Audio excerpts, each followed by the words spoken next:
ஆண்டவரே, இந்த இடத்துல எங்களை ஒன்றோடு சேர்த்தீரே நன்றி ராஜா. இந்த நேரத்திலும் கூட கர்த்தாவே, உம்முடைய சத்திய வசனத்தை கேட்க ஆண்டவரே, நீர் ஆண்டவரே எங்களுக்கு உதவி செய்திருக்கீங்க. உங்களுக்கு நன்றி ராஜா. இதை அந்த சத்திய வசனத்தை பரலோகத்திலிருந்து எங்களுக்கு தாரும் ஆண்டவரே. உம்முடைய வார்த்தைகளை நாங்கள் கேட்கிறதுக்கு இங்கே வாஞ்சையோடு வந்திருக்கிறோம் ஆண்டவரே. ஆமேன் ஆண்டவரே, ஸ்தோத்திரம் ஆண்டவர், நன்றியோடு துதிக்கிறோம் ஆண்டவரே. ஆமேன் ஆண்டவர், இந்த நேரத்தில் கூட கர்த்தாவே எங்கள் பெருமைகளை அதிகமாக தாங்கட்டும். எங்களை பலப்படுத்துங்க, திடப்படுத்துங்க.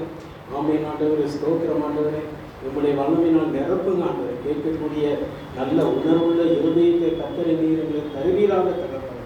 நல்ல நிலத்தில் விதைக்கப்பட்ட விதையைப் போல கர்த்தாவே, ஒன்று 30 ஒன்று 60 ஒன்று 100 ஆண்டவரே பலன் கொடுக்கத்தக்கதாக கர்த்தர் உதவி செய்வீராக, பெரிய செய்வீராக தகப்பனே. எங்களை தாழ்த்தி ஒப்பு கொடுத்து சொல்லிக்கிறேன்.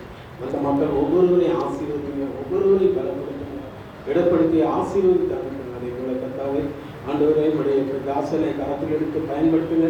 உம்முடைய வார்த்தைகளை கர்த்தாவே உம்மிடத்திலிருந்து பெற்றுக்கொண்டு எங்களுக்கு ஆண்டவரே அந்த ஆகாரத்தை, ஆவிக்குரிய ஆகாரத்தை நீர் எங்களுக்கு தந்து போஷிக்க வேண்டும் என்று இயேசு கிறிஸ்துவின் நாமத்தில் ஜெபிக்கிறோம். ஜீவனுள்ள நல்ல பிதாவே, ஆமென். தெரியுதான்னு பாருங்க, நல்லா தெரியுதான்னு பாருங்க.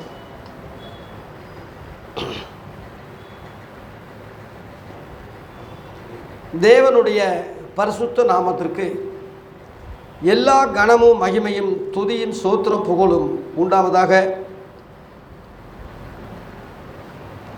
மத்தேயு எழுதின சுவிசேஷம் 17ஆம் அதிகாரத்திலிருந்து நம்ம தொடர்ந்து பாடங்களை படித்து வருகிறோம்.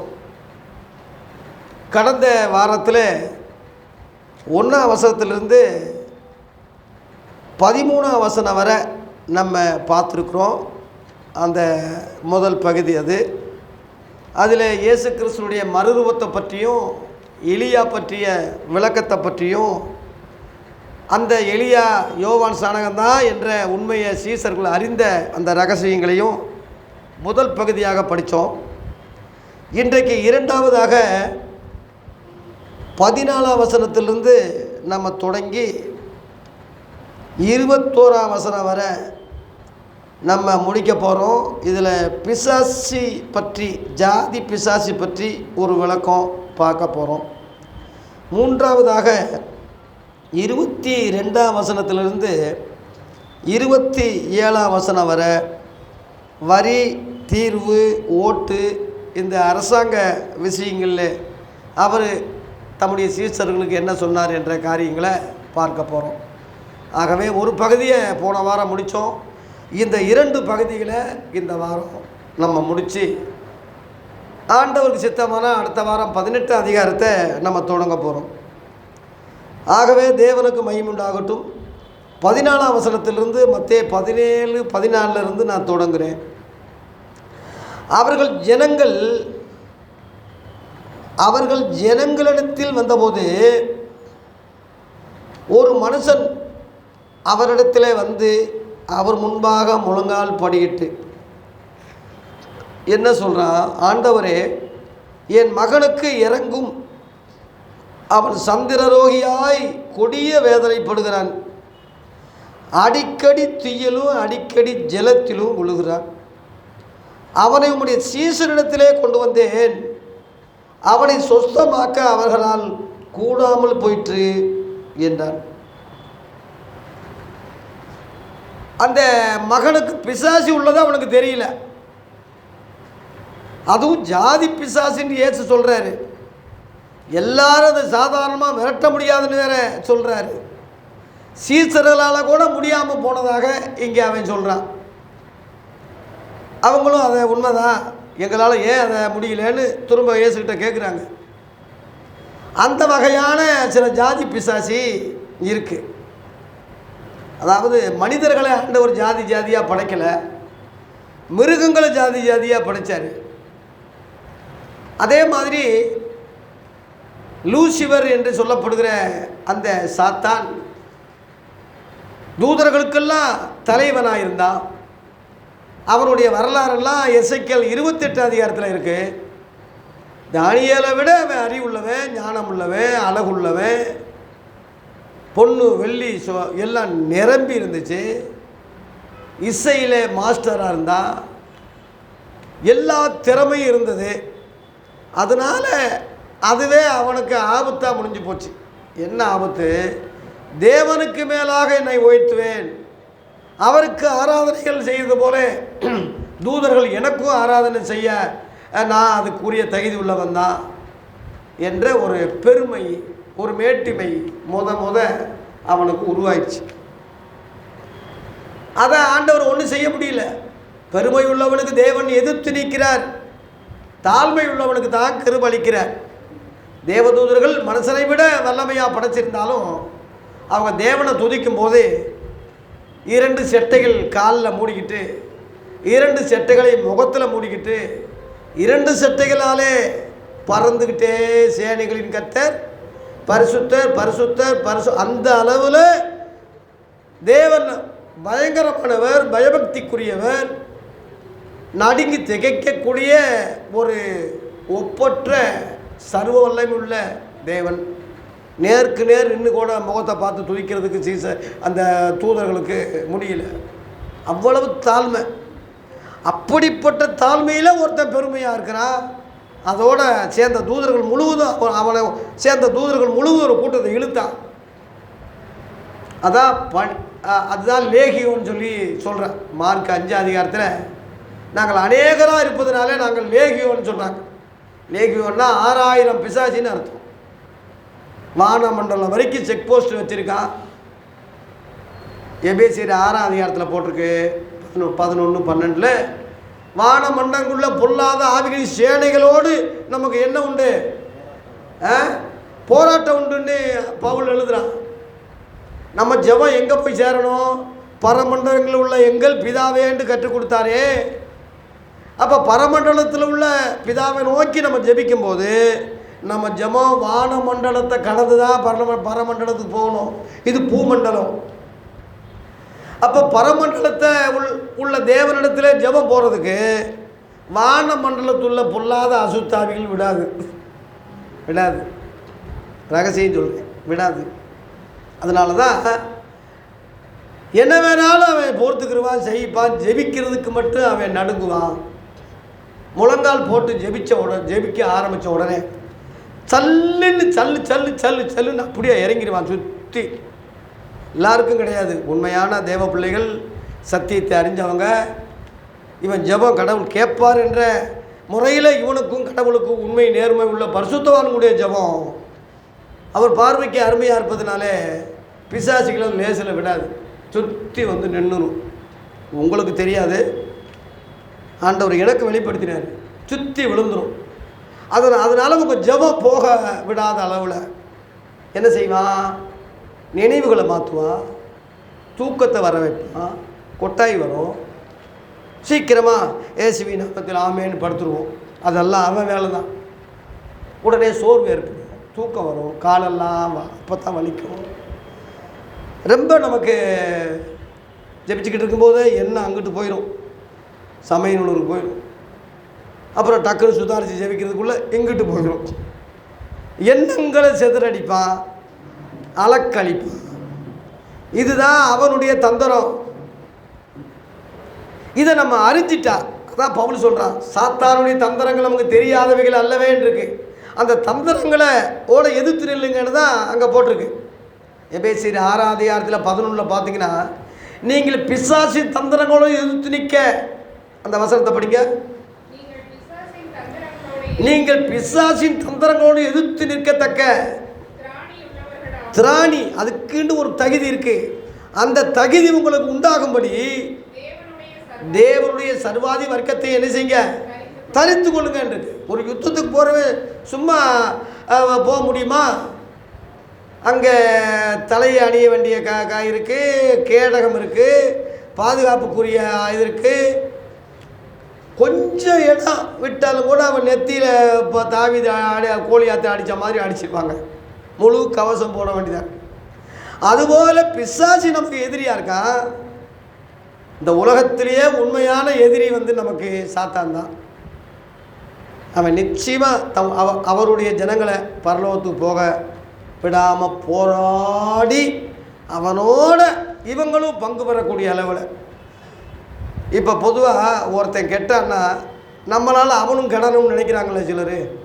எனக்கு ஒரு கண்ணு போனால் பக்கத்து வீட்டுக்காரனுக்கு 2 கண்ணு போகணும்னு ஒரு ஒரு உதாரணம், ஒரு பழமொழி பிரசங்கத்தில் சொல்கிறது உண்டுல்ல. அந்த மாதிரி மனுஷ புத்தி அப்படி இருக்குது. மனுஷ புத்தி இல்லை, பிசாசின் புத்தி அது. அந்த பிசாசு இவனுக்குள்ளே நுழைஞ்சதுனால, இவன் வஞ்சிக்கப்பட்டதுனால, பிசாசின் குணங்கள் இவனுக்கு வர்றதுனால தான் பிசாசின் பிள்ளைகள்னு சொல்லி 1 யோவான் 3:10 இருக்குது. இதனால் தேவனுடைய பிள்ளைகள் இன்னாரெண்டும் பிசாசின் பிள்ளைகள் இன்னாரெண்டும் வெளிப்படும். ஆண்டவர் பிசாசின் பிள்ளைகளாக மனிதர்களை படைக்கலை, தேவ பிள்ளைகளாக தான் படைத்தார். இந்த மனிதர்கள் பிசாசினாலே வஞ்சிக்கப்படுறதுனால, அவனுடைய தந்திரங்களுக்கு புரியாதபடி ஏமாற்றம் அடைவதனால அவங்க பிசாசின் பிள்ளைகளாக மாறுறாங்க. அதனால தான் பவுல் சொல்கிறார், நீங்கள் பிசாசின் தந்திரங்களோடு எதுக்கு நிற்கணும்? தந்திரம். அந்த தந்திரம் அறிய ஏவாளால் முடியாதனால தான் வஞ்சிக்கப்பட்டார். அந்த சாத்தானா வராமல் சர்ப்பரூபமாக வந்தான். அப்போ எல்லாம் சர்ப்பமெல்லாம் கடிக்காது. சர்ப்பத்தை பார்த்து பய வேண்டியதில்லை, அது பாட்டு விளையாடும். புலி சிங்கமெல்லாம் வரும், எல்லாம் இவன் தான் பேரிடுவான். எல்லாம் அந்த பூனைக்குட்டி விளையாடுற மாதிரி அப்படித்தான். சிங்கத்து மேலே உட்காந்தவே ஆதாம் சொல்லி சிலர் சொல்கிறாங்க. அதான் சிங்காசனம் சொல்கிறது. ஆசனம்னா உட்கார்றது, சிங்கம் மேலே உட்கார்ந்தவன் சிங்க ஆசனம். அதான் சிங்கத்து மேலே உட்கார்ந்தவன், அந்த அர்த்தம் தான் அது. பார்வதியும் உட்காந்துருக்கு, அதை பார்வதி உட்காந்த மாதிரி காட்டுறாங்களே. ஏவாள் பார்வதினா உலகத்துக்கே தாயானவள். ஆதியாகமத்தில் 3:20 ஜீவனுள்ளோருக்கெல்லாம் தாயானவள்னு இங்கே இருக்குது. எல்லாம் இங்கே இருக்கிறதா நம்ம நம்புகிறோம். ஏன் அதே கருத்து இன்னொருத்தன் சொன்னால் நம்ப மாட்டீங்களா? எடுத்துக்கிற மாட்டீங்களா? அது அப்படி ஆக்கி வச்சுருக்கா நம்மளை முட்டாளா, அடிமையா, ஒரு மதத்துக்குள்ளே நம்மளை அடக்கி வச்சுருக்கான். எப்பொருள் யார் வாய் கேட்பினும் அப்பொருள் மெய்ப்பொருள் காண்பது தானே அறிவு. தேவன் யூதருக்கு மாத்திரமா தேவன்? புறஜாதிகளுக்கும் அவர் தேவன் அல்லவா? ஆம், புறஜாதிகளுக்கும் தேவன் தான் என்று ரோமர் 3:29 அப்பேற்பட்ட பவுல் மதவெறி உள்ளவன் அவன் சொன்னானே, அதையே நம்ம ஏற்றுக்கிறாம இருக்கிறோம். இயேசு சொன்னாரே மலையை பிரசங்கத்தில், அவர் தீயோர் மேலும் நல்லோர் மேலும் மலையை பெய்ய பண்ணுறார், சூரிய உதிக்க பண்ணுறார். எல்லாருக்கும் அவர் பூரண சர்க்குணா தேவன் ஒருவர் தான். எல்லார் மேலும் அவர் இருக்கிறார். எல்லாரையும் நீங்கள் நேசிங்க, அன்பு செலுத்துங்க. இயேசுவும் கரெக்டாக சொன்னார், அவருடைய அப்போஸ்தலர்களும் கரெக்டாக சொன்னாங்க. இன்றைக்குள்ள ஸ்தாபனங்கள் தான் நம்மளை கெடுத்துட்டாங்களே தவிர, இன்றைக்குள்ள போதங்களை தான் நம்மளை கெடுத்துட்டாங்களே தவிர, இயேசுவும் அப்போஸ்தலர்களும் கரெக்டாக சொல்லியிருக்கிறாங்க. அவங்களும் சரியில்லாட்டினா இதை விட்டு என்றைக்கோ நம்ம போயிருப்போம். ஆகவே தேவ பிள்ளைகளே, இயேசு சத்தியமுள்ளவர், அவருடைய ஊழியர்களும் கரெக்டாக தான் பேசியிருக்காங்க. அதை பின்பற்றி இந்த சத்தியத்தில் நம்ம முன்னேறி வந்தால் தான், எங்களெல்லாம் ஓவர்டாக் பண்ணி இயேசுகிட்டையும் அப்போஸ்தலர்கிட்டையும் போனால் தான் இந்த பிசாசு தந்திரங்களை மேற்கொள்ள முடியும். அன்னைக்கு சாத்தா சர்வரூபமாக வந்த மாதிரி இன்றைக்கி சாத்தா அவன் தான் தந்திரமாச்சே. எப்படி வர்றான் தெரியுமா உங்களுக்கு? பவுல் அதான் எழுதியிருக்கான். 2 கொரிந்தியர் 11 பவுல் தான் எழுதியிருக்கான். இப்போ சபைகளை கெடுக்கிறதுக்கு, கடைசி கால சபைகளை கெடுக்கிறதுக்கு அவன் எப்படி வர்றான்னா, 3ஆம் வசனம் 4ஆம் வசனத்தில், சர்ப்பமானது ஆகிலும் சர்ப்பமானது தன்னுடைய தந்திரத்தினாலே ஏவாளை வஞ்சித்தது போல உங்கள் மனதும் கிறிஸ்துவை பற்றி விலகும்படி கெடுக்கப்படுமோ என்று நான் பயந்திருக்கேன்னு பவுல் சொல்கிறான். என்ன காரணம் அப்படின்னா, 4ஆம் வசனத்தில், நாங்கள் பிரசங்கியாத வேறொரு இயேசுவை சொல்கிறாங்க. நீங்கள் பெற்றிராத வேறொரு ஆவி, நீங்கள் ஏற்றுக்கொள்ளாத வேறொரு சுவிசேஷம் இன்றைக்கு உள்ள போதகர்கள் சொல்லிக்கிட்டு இருக்காங்க. அந்த போதகர்களுடைய லிஸ்ட்டு அதில் 13 போட்டிருக்கு. அதுலேயே 13 அப்படிப்பட்டவர்கள் கள்ள அப்போஸ்தலர்கள், கபடமுள்ள வேலையாட்கள், கிறிஸ்துவனுடைய அப்போஸ்தல வேஷத்தை தரித்தவர்களாக இருக்கிறார்கள். அது ஆச்சரியம் அல்லவே. சாத்தானும் ஒளியந்தூருடைய வேஷத்தை தரித்து கொள்வானே. அதே வசனத்தை திரும்ப நீங்கள் 14-15 படிங்க.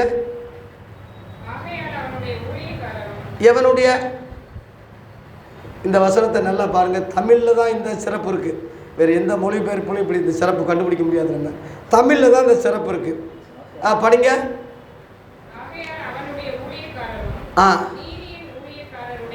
இப்போ 2 ஊழியக்காரங்க இந்த வசனத்தில் வருது. அவனுடைய ஊழியக்காரன் எவன் சொல்லுங்க? சாத்தானுக்கும் ஊழியர்கள் உண்டு, புரிஞ்சுக்குங்க. இங்கே நீதியின் ஊழியக்காரன்னா இயேசு கிறிஸ்துடைய ஊழியக்காரன். அப்போ 2 ஊழியர்களும் இன்றைக்கி இருக்காங்க, நடமாடிக்கிட்டு இருக்காங்க, நம்ம மத்தியில் பேசிக்கிட்டு இருக்காங்க, பிரசங்கம் பண்ணிக்கிட்டு இருக்காங்க, பாட்டு பாடிக்கிட்டு இருக்காங்க, ஜபம் நடத்திக்கிட்டு இருக்காங்க, அப்படியே எங்கள் அப்பா பெரிய பெரிய கூட்டம் நடத்திக்கிட்டு இருக்காங்க. கண்டுபிடிக்கணும்ல. எப்படி கண்டுபிடிக்கிறது? எப்படி கண்டுபிடிக்கிறது சொல்லவா? அதே போல் தான் சொல்லியிருக்கான். படிங்கம்மா 15.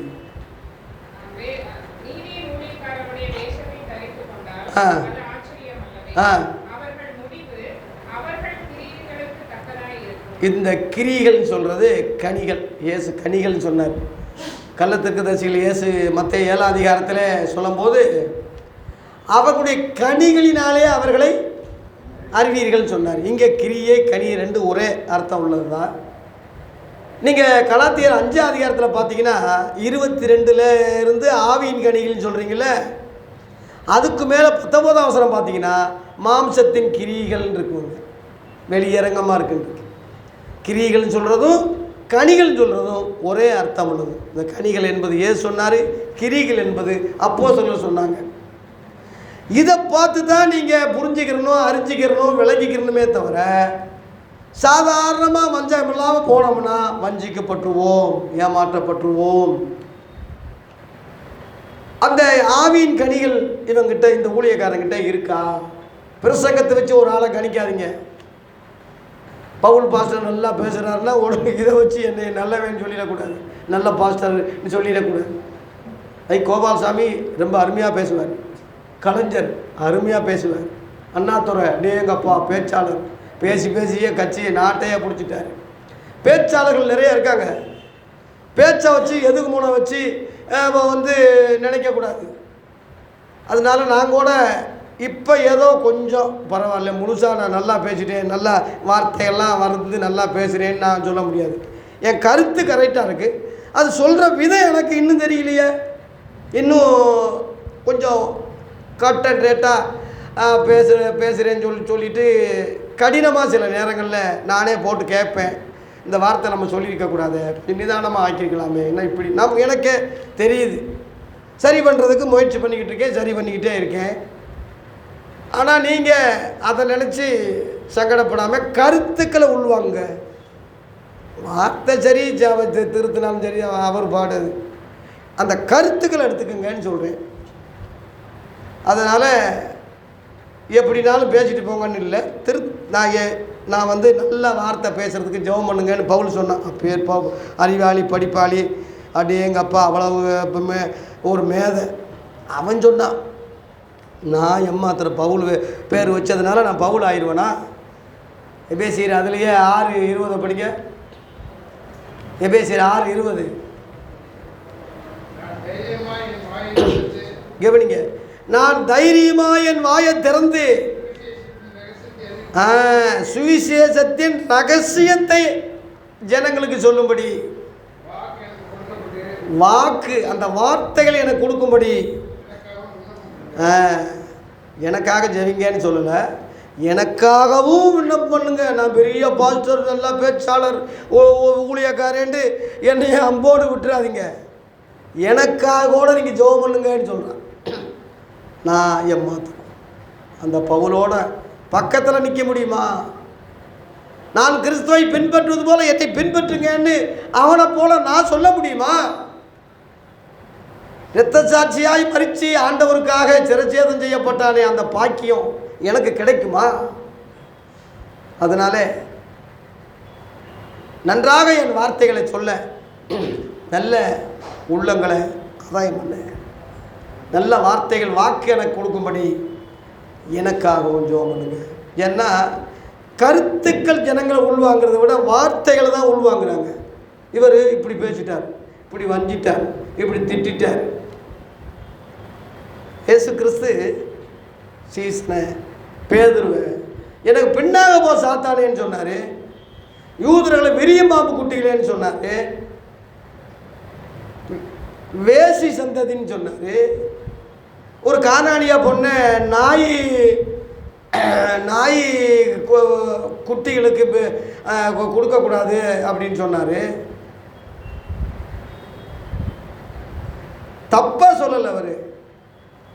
அந்தந்த நேரத்தில் மக்களை உங்கள் பிள்ளைங்க நீங்கள் எதுக்கு முனையோட கரெக்டாக என்ன மகனே வாருங்கள் உட்காருங்கள் அப்படி பேச முடியாது. தப்பு செய்யும்போது குற்றம் செய்யும்போது கடிந்து கொண்டு தான் நீங்கள் பேச முடியும். கண்டிச்சு சில தகப்ப மருக அடிக்கிறதும் உண்டு. தகப்பன் செஞ்சியாத பொத்தின உண்டா? அப்படி இல்லாவிட்டால் அந்த பிள்ளை வேசின் பிள்ளைகளாக போயிருமே.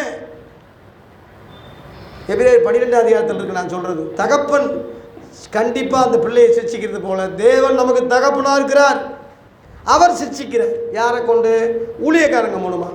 அது எந்த ஊழியக்காரன்? நல்ல ஊழியக்காரன் கொண்டு தான் சிரிச்சிக்க முடியும். எல்லாரையும் வச்சு சிரிச்சிக்க முடியாது.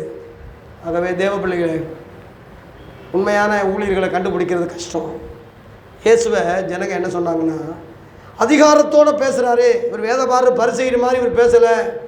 அதிகாரத்தோடு பேசுகிறதுனால அந்த அந்த அந்த உரிமையை அவர் எடுத்து அதிகாரமாக பேசும்போது ஜனங்க உண்மையிலே இவர் நம்மை நேசிக்கிறாரு, உருத்தா பேசுகிறாருன்னு சொல்லி ஆச்சரியப்பட்டாங்க என்று.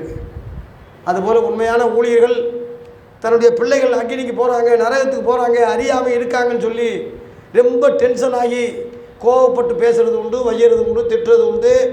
அதுவும் வசன அடிப்படையில் தான் அதுவும் வருமே தவிர வேற இல்லை. அப்படித்தான் நான் போய்கிட்டு இருக்கேன். ஆனாலும் கொஞ்சம் அடக்கி வாசிக்க, கொஞ்சம் பொறுமையாக போக, நிதானமாக போக நான் முயற்சிக்கிறேன். அடியனுக்காக ஜெபம் பண்ணுங்க. இன்றைக்கி உங்களுக்கு சொல்கிற ஒரு ரகசியம், பிசாசின் தந்திரங்கள் இந்து முன்னணி மூலமாக வருது, RSS மூலமாக வருது, பஜ்ரங்கத்தல் மூலமாக வருது, மத எதிர்ப்பு மூலமாக வருதுன்னு மட்டும் நம்ம நினைக்கக்கூடாது. குறிப்பாக போதகர்களை கொண்டு, பாஸ்டர்களை கொண்டு, சகோதரர்கள் பிரதர்கள் சுவிசேஷம் சொல்கிறாங்க அவங்கள கொண்டு வேறொரு இயேசுவை அவங்க சொல்லக்கூடும், வேறொரு சுவிசேஷம் சொல்லக்கூடும், வேறொரு ஆவியில் அவங்க இயங்கக்கூடும். ஆவிகளை பகுத்தறிகிற வரம் சபைக்கு கர்த்தர் கொடுத்தது. அதனால தான் நீங்கள் ஆண்டவர்கிட்ட கேளுங்க. ஒரு விஷயத்தை சொல்கிறேன், எந்த ஊழியக்காரனையும் அதிகமாக நேசிக்காதீங்க. கர்த்தரை விட அதிகமாக அப்பா அம்மாவையே தகப்படியாவது தாயையாவது என்னிலும் அதிகமாக நேசிக்கிறவனுக்கு பார்த்துருலன்னு சொல்லி ஏன் சொல்லும் போது ஊழியக்காரன் என்ன அதை விட முக்கியமா அப்படி நினைக்கக்கூடாது. என்ன ஆபத்து வரும்னா, அப்படி நினச்சிட்டா அவர் என்ன சொன்னாலும் நீங்கள் நம்ப வேண்டியதாகும். அவர் சொல்கிறதெல்லாம் நீங்கள் கரெக்டுன்னு சொல்ல வேண்டியதாகிடும். ஏன்னா ரொம்ப நேசிக்கிறீங்க, ரொம்ப அன்பு கூறுறீங்க. அதனால் ஒரு சின்ன விஷயத்தை வச்சு கரெக்டாக அப்படி தான் இருப்பார்னு நினச்சிடக்கூடாது. அந்த சின்ன விஷயத்தில் அவர் கரெக்டாக இருக்கலாம், எல்லாத்திலையும் கரெக்டாக இருக்காருன்னு நம்ம சொல்ல முடியாது. அதை வச்சு முழுசாக நம்பி அவர் என்ன சொன்னாலும் அடுத்து டக்குன்னு போய் சொல்லுவோம். ஒருத்தன் ஆரம்பத்தில் உண்மையை சொல்லுவோம், எப்போவுமே உண்மையே சொல்லுவான்னு நம்ம நினைக்கக்கூடாது. பேதுருவுக்கே அந்த நிலவு வந்துச்சு. பேதுரு என்ன சொன்னான், போத நீ என்னை யாருன்னு சொல்கிறீங்க, ஜனங்க யாருன்னு கேட்குறாங்கன்னு சொல்லும் போது எரேமியான்னு சொல்கிறான், எலியான்னு சொல்கிறான், திருக்கதரின்னு சொல்கிறான்னு பல விதமாக சொல்கிறாங்கன்னு சொல்லிட்டு போட்டோம். நீங்கள் என்ன யாருன்னு சொல்லும் போது அவன் டக்குன்னு தேவ ஆவியில் ஏவப்பட்டு மாம்ச ரத்தம் உள்ள வெளிப்பாடு இல்லாமல் பரலோகத்தின் வெளிப்பாட்டில் அவன் சொன்னான், நீ ஜீவனுள்ள தேவனுடைய குமாரனாகிய கிறிஸ்து. அவரே ஆண்டவரே சந்தோஷப்பட்டு நீ பாக்கியவானப்பா, மாம்சம் ரத்தம் உனக்கு வெளிப்பாடு இது இல்லை, இது பரலோகத்தில் உள்ள என் பிதாவே வெளிப்படுத்தினாலுடைய இந்த வார்த்தை வராதுன்னு சொல்லி ரொம்ப பாராட்டி சந்தோஷப்பட்டார். அதே பேதுருவை கொஞ்ச நேரத்தில் பிசாசு பயன்படுத்திட்டான். பிசாசு பார்க்குறோம், ஆஹா இவன் பரலோக வெளிப்பாடு பட்டு பேசுகிறானா, கொஞ்சம் சமயம் கிடைக்கட்டும்னான்னு சொல்லி டக்குன்னு உள்ளே போயிட்டான். உள்ளே போய் சிலுவை பாடு மரணமே வரக்கூடாது, இதெல்லாம் நடக்கவே கூடாதுன்னு இயேசுவையே கடிந்து கொள்ள தொடங்கிட்டான். அப்போ அது இயேசு கண்டுபிடிச்சிட்டார். சரி, இவன் உண்மையிலே பேதுரு கிடையாது, இவனுக்குள்ளே இருந்து சாத்தான் பேசுகிறான் தெரிஞ்சிருச்சு. உடனே எனக்கு பின்னாக போ சாத்தானே, உடனே அப்படியே சொல்கிறார், பின்னாக போ சாத்தானேன்னே சொல்கிறார். நீ தேவனுக்கேற்றவளை யோசிக்காமல் மனுஷனுக்கேற்றவளை யோசிக்கிறேன். நீங்கள் மத்திய 16ஆம் அதிகாரத்தில் ஏற்கனவே நான் விளக்கியிருக்கேன். ஒரே பேதுரு தான் தேவனும் பயன்படுத்தலாம், சாத்தானும் பயன்படுத்தலாம், தேவ ஊழியர்களும் அப்படித்தான். நல்லா பேசுவார், நல்லா பாடுவார். அந்த நேரத்தில் ஆண்டவர் பயன்படுத்தியிருக்கலாம், பேசியிருக்கலாம். நாளைக்கு எப்படி பேசுவார் யாருக்கு தெரியும்? அதனால் நிதானமாகவே இருங்க. அதிகம் ஊழியர்களை நேசிக்காதீங்க, அதிக பாசம் வைக்காதீங்க, சொல்கிறதெல்லாம் நம்பிடாதீங்க. அந்தந்த நேரத்தில் பாஸ்டர் நல்ல கருத்துக்கள் சொல்கிறாருன்னா கருத்துக்களை உள்வாங்குங்க. அந்த கருத்துக்கள் சொன்ன ஊழியக்காரருக்காக ஸ்தோத்திரம் பண்ணுங்க, ஜெபம் பண்ணுங்க. இதே மாதிரி பேசணுப்பா, இதே மாதிரி ஊழியக்காரர் அப்படி ஜெபிக்கலாம், அது தப்பு இல்லை.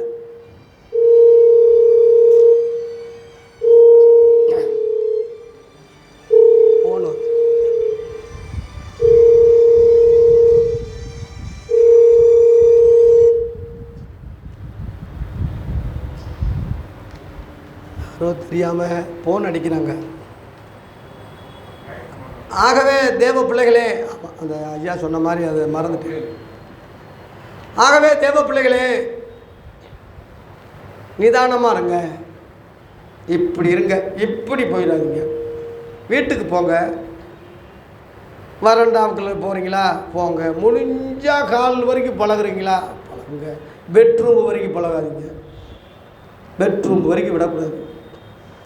அப்புறம் கிச்சனுக்கு வருவான், அப்படியே போய் பாத்ரூமுக்கு பின்னாடி கக்கிஸுக்கு போயிடும். அந்த அளவில் தயவு செய்து எந்த ஊழியக்காரங்களையும், நான் சொல்கிறது உங்கள் உறவினர்களை சேர்த்து தான் சொல்கிறேன், உங்கள் சொந்தக்காரங்களுக்கு சேர்த்து தான் சொல்கிறேன்.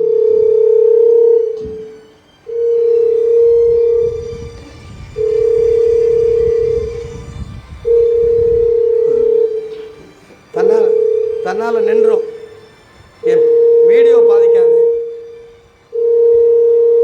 ஆகவே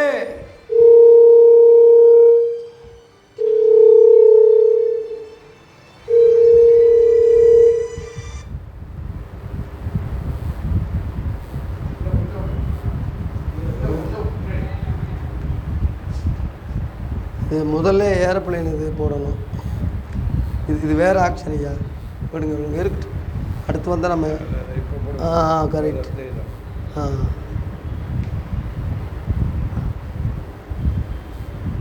வந்துடுச்சு. நம்ம தெரியாதவங்க இந்த நேரத்தில் கிளாஸில் இருப்பாருன்னு சொல்லி தெரியாது, அதனால எப்பயும் போல வந்து பேசுகிறாங்க. கர்த்தருக்கு மகிமை உண்டாகட்டும். ஆகவே பிசாசின் தந்திரங்கள் நமக்கு தெரியாதவைகள் அல்லவே என்று எபேசியர் 6:11 எபேசு சபைக்கு பவுல் எச்சரித்த மாதிரி உங்களை நான் அன்போடு கேட்டுக்கொள்கிறேன். யாரையுமே நம்பிடாதீங்க, பேசிடாதீங்க. உலகத்தில் எல்லாம் மாய. ரோமர் 3 தேவனே சக்தி பெற வேண்டும், எந்த மனுஷனும் பொய்யன் என்று சொல்வோமாக. பவுல் சொல்கிறான், அவர் ஒருவர் தான் சத்தியம் உள்ளவர், மற்றதெல்லாம் மற்ற ஜனங்க முழுவதும் பொய்யர்கள். அந்த பொய்யர்களை ஒருத்தனை கர்த்தர் தெரிந்து கொண்டு அவனை மெய்ப்பொருளாக்கி ஆவியில் தேவ ஆவியில் நிரப்பி வழி நடத்தினா சந்தோஷம், அவனை கர்த்தர் பயன்படுத்தலாம். ஆனால் அவரை சாத்தா குறியா வைப்பாகா, இவன் தேவனால் பயன்படுத்துகிறவன் வகை தேடுவான், சுற்றி திரிவான். அதுக்கு அவன் இடம் கொடுத்தா போச்சு. யூதாசு ஏசு பக்கத்தில் தான் இருக்காரு, ஏசு பக்கத்தில் தான் இருக்காரு, பக்கத்திலே தான் அவன் இருக்கான், தூண்டுறான். யோவான் 13:2 போட்டிருக்கு, சாத்தானோ இருதயத்தை தூண்டுறான், காட்டி கொடுக்கும்படி தூண்டுறான். தூண்டும் போதே இவன் அறிவாளியாக இருந்து ஆவிக்குரியவனாக இருந்தால் டக்குன்னு இயேசுவையே காட்டி கொடுக்குற அளவில் ஒரு தூண்டுதல் வருதுன்னா, இந்த தூண்டுதல் உண்மையிலே தேவனாலே வந்த தூண்டுதல் இல்லை, இது சாத்தானுடைய தூண்டுதல் தான்.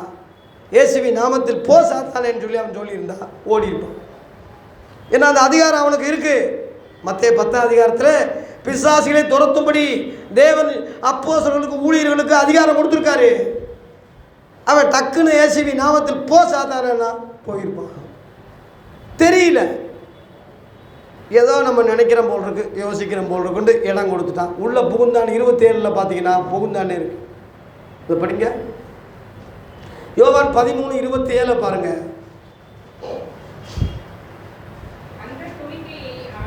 அந்த துணிக்கையே அந்த யூதாஸ் காரியோத்து வாங்கின உடனே சாத்தான் அவனுக்குள்ள என்ன செஞ்சுட்டான், புகுந்துட்டான்.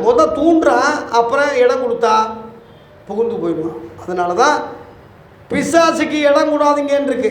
பவுல் அதே சொல்லணும், பிசாசுக்கு இடம் கூடாதுங்க. இன்னொரு வசனம், பிசாசுக்கு எதிர்த்து நில்லுங்கள், அவன் உங்களை விட்டு ஓடி போவான்னு யாக்கோப்பு 4:7 இருக்குது. நமக்கு அந்த அதிகாரம் இருக்குது. நீங்கள் சொல்லலாம், நாங்கள்லாம் விசுவாசிக்க தானே, ஊழியக்காரங்களுக்கு தான் அந்த அதிகாரம் உண்டுன்னு சொல்லலாம். நீங்கள் உங்களுக்குள்ள அதிகாரம் உங்களுக்கு தெரியுமா? ஒரு படி மேலே, ஊழியக்காரனை விட ஒரு படி மேலே ஒரு அதிகாரம் இருக்குது, தெரியுமா உங்களுக்கு? யோவான் 1:12 போட்டிருக்கு, அவருடைய நாமத்து மேல் விசுவாசம் உள்ளவளாய் அவரை ஏற்றுக்கொண்டவர்கள் எத்தனை பேர்களோ அத்தனை பேர்களும் தேவனுடைய பிள்ளைகளாகும்படி அவர்களுக்கு அதிகாரம் கொடுத்தார். இங்கே போட்டிருக்கு. அதில் 13ஆம் வசனத்தில் எப்படி அந்த பிள்ளைகளா ஆனாங்க, எப்படி அதிகாரம் பெற்றாங்கன்னு போட்டிருக்கு. அவர்கள் மாம்சத்தினாலும் இரத்தத்தினாலும் பிறவாமல் இந்த பிள்ளைகள் என்ற அதிகாரத்தில் எப்படி வாங்கினாங்கன்னா தேவனாலே பிறந்தவர்கள் போட்டிருக்கு. இந்த தேவனால் பிறப்பது எல்லா உலகத்தை ஜெயிக்கும்னு சொல்லி 1 யோவான் 5:4 இருக்கு. லேலுயா, இந்த அதிகாரத்தை நீங்கள் பெற்றிருக்கீங்க, உலகத்தை ஜெயிச்சிருக்கீங்க. ஏசு ஜெயிச்ச மாதிரி நான் உலகத்தை ஜெயித்தேன் அப்படின்னு சொல்கிறாருல்ல, அவர் ஜெயிச்சாரு, நம்மளும் ஜெயிக்கலாம், இங்கே போட்டிருக்கு. அதனால் நீங்கள் பிள்ளைகள்னா சுதந்திரமாமே. லேலுயா, பிள்ளைகளுக்கு சுதந்திரம் தானையா. நீ எவ்வளோ பாடுபட்டு கஷ்டப்பட்டு சொத்து சேர்த்து உன் பிள்ளைகளை வச்சுருக்கிற, சாதாரணமாக அவன் வீல் சேரில் உட்காந்து அப்படியே சுற்றுவான், எல்லாம் எனக்கு தாண்டாண்டு. நம்ம என்ன சொல்ல முடியும்? அதை என்ன செய்ய முடியும்? பிள்ளையாச்சே, மகனாயிடுச்சே.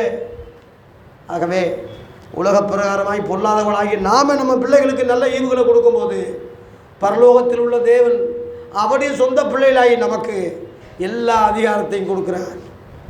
அவர் வானத்துளி பூமியிலும் சகல அதிகாரம் உள்ளவர். நமக்கு அந்த அதிகாரம் நமக்கு தர்றார். ஒரு கலெக்டர் வர்றாரு, மதுரை கலெக்டர். மதுரையில் அவர் தகப்பேன், எல்லாரும் பயப்படுறாங்க. ஒரு பெரிய அதிகாரி. அதே அதிகாரி பிள்ளை ஒரு அதிகாரம் இல்லாவிட்டாலும், ஒரு படிப்பு இல்லாவிட்டாலும், அவன் மதுரை கலெக்டரே இல்லாவிட்டாலும் கலெக்டர் மகே வர்றான்னு சொல்லும் போது கண்டிப்பாக அவங்க வீட்டில் ஒரு மரியாதை இருக்கும். போலீஸுக்காரங்களுக்கு அவன் மேலே ஒரு பயம் இருக்கும். திருடர்களுக்கு அவனை கண்டு ஓடுவான். அதிகாரிக செலிட் அடிப்பாங்க. காரணம், கலெக்டர் அவங்க அப்பா. லேலுயா, நாமளும் அப்படி தான். நம்ம ஒன்றும் கிடையாது.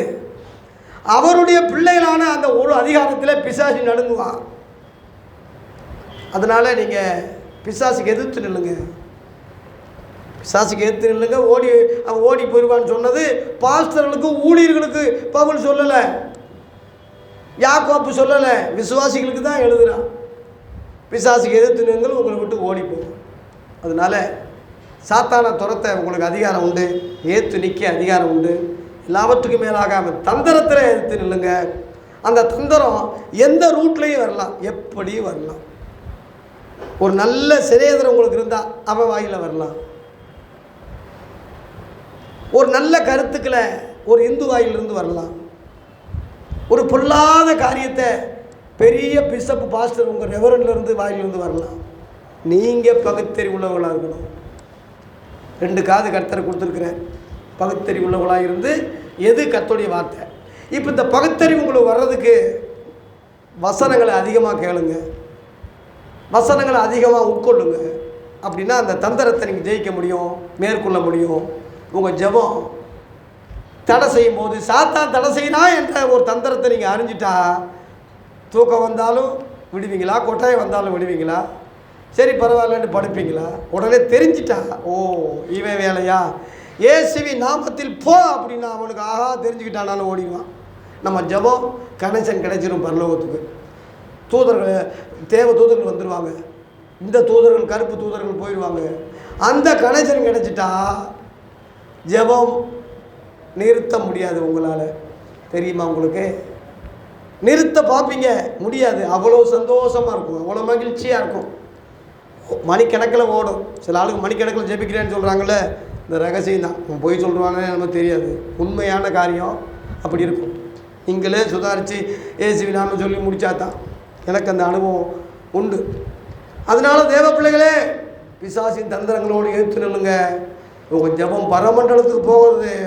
பிசாசுடைய தந்திரங்கள் வானமண்டலங்களில் பொல்லாத ஆவிகளின் சேனைகள் சுற்றி உலகம் முழுவதும் பொல்லாங்கனுக்குள்ளதாயா கிடக்கு. 1 யோவான் 5:19 இருக்குது. உலகம் முழுவதும் பொல்லாங்கனுக்குள்ளே கிடக்கு. யோவான் 14:30 உலகத்தின் அதிபதியாக சாத்தான் இருக்கான்னு இயேசுவே சொல்கிறாரு. 2 கொரிந்தியர் 4:4 பிரபஞ்சத்தின் தேவன் என்று பவுல் சாத்தானை பற்றி சொல்கிறான். வெளிப்படுத்துகிற விசேஷம் 2ஆம் அதிகாரத்தில் 13-14 சிங்காசனம் போட்டு உட்காந்துருக்கான்னு இங்கே போட்டிருக்கு. பூமியில் அவன் ராஜாதி ராஜாவாக உட்காந்துருக்கான் சாத்தான். அவனுடைய ஆட்சி இன்னைக்கு நம்ம எப்படி பார்க்குறோம்? எங்கிட்டு பார்த்தாலும் ஊழல், எங்கிட்டு பார்த்தாலும் கள்ளக்கடத்தல், எங்கிட்டு பார்த்தாலும் கற்பழிப்பு. இன்னைக்கு பேப்பரில் பார்த்தா சின்ன குழந்தைகளை கெடுத்து நாசம் பண்ணி பாலியல் பண்ணுறான். லஞ்சம், ஊழல், பொய், பித்தலாட்டம். ஒரு சின்ன விஷயத்தை கூட லஞ்சம் கொடுக்காம சாதிக்க முடியல. ஒரு சின்ன காரியத்துக்கு போனாலும் ஒரு 10 ரூபா கேட்குறான், 5 ரூபா கேட்குறான். 70,000 மாதம் சம்பளம் வாங்குறான், 1 லட்சம் மாதம் சம்பளம் வாங்குறான். 10 ரூபாய்க்கு கையேந்துறான்னா எவ்வளோ கேவலமானவன். எப்படி இந்த நாடு இருக்குன்னு பார்த்துக்கங்களேன். 100 ரூபா கொடுக்க முடியாதனால ஒரு அம்மாவே சாகுது, ஒரு கிழவி. இன்னைக்கு இந்த உலகம் திருத்த முடியாது. இந்த உலகத்தை திருத்த எந்த கட்சி, எந்த அரசியல் தலைவர் முடியாது. ஏன் அப்படின்னா சாத்தான் ஆண்டுகிட்டு இருக்கான். அவன் சிங்காசனம் போட்டு ஆள்றான். இதிலிருந்து மீட்க அல்லது ரட்சிக்கத்தான் இயேசு வந்தார் தவிர உலகத்தை ஆசீர்வச்சு எல்லாம் நல்லா இருங்கன்னு அதுக்கு வரல. புரிஞ்சுக்குங்க. எல்லாரோட சமாதானமாக இருங்க, எல்லாம் ஒற்றுமையாக இருங்க, அதுக்கு வரல. லூக்கா 12:51 படிங்க.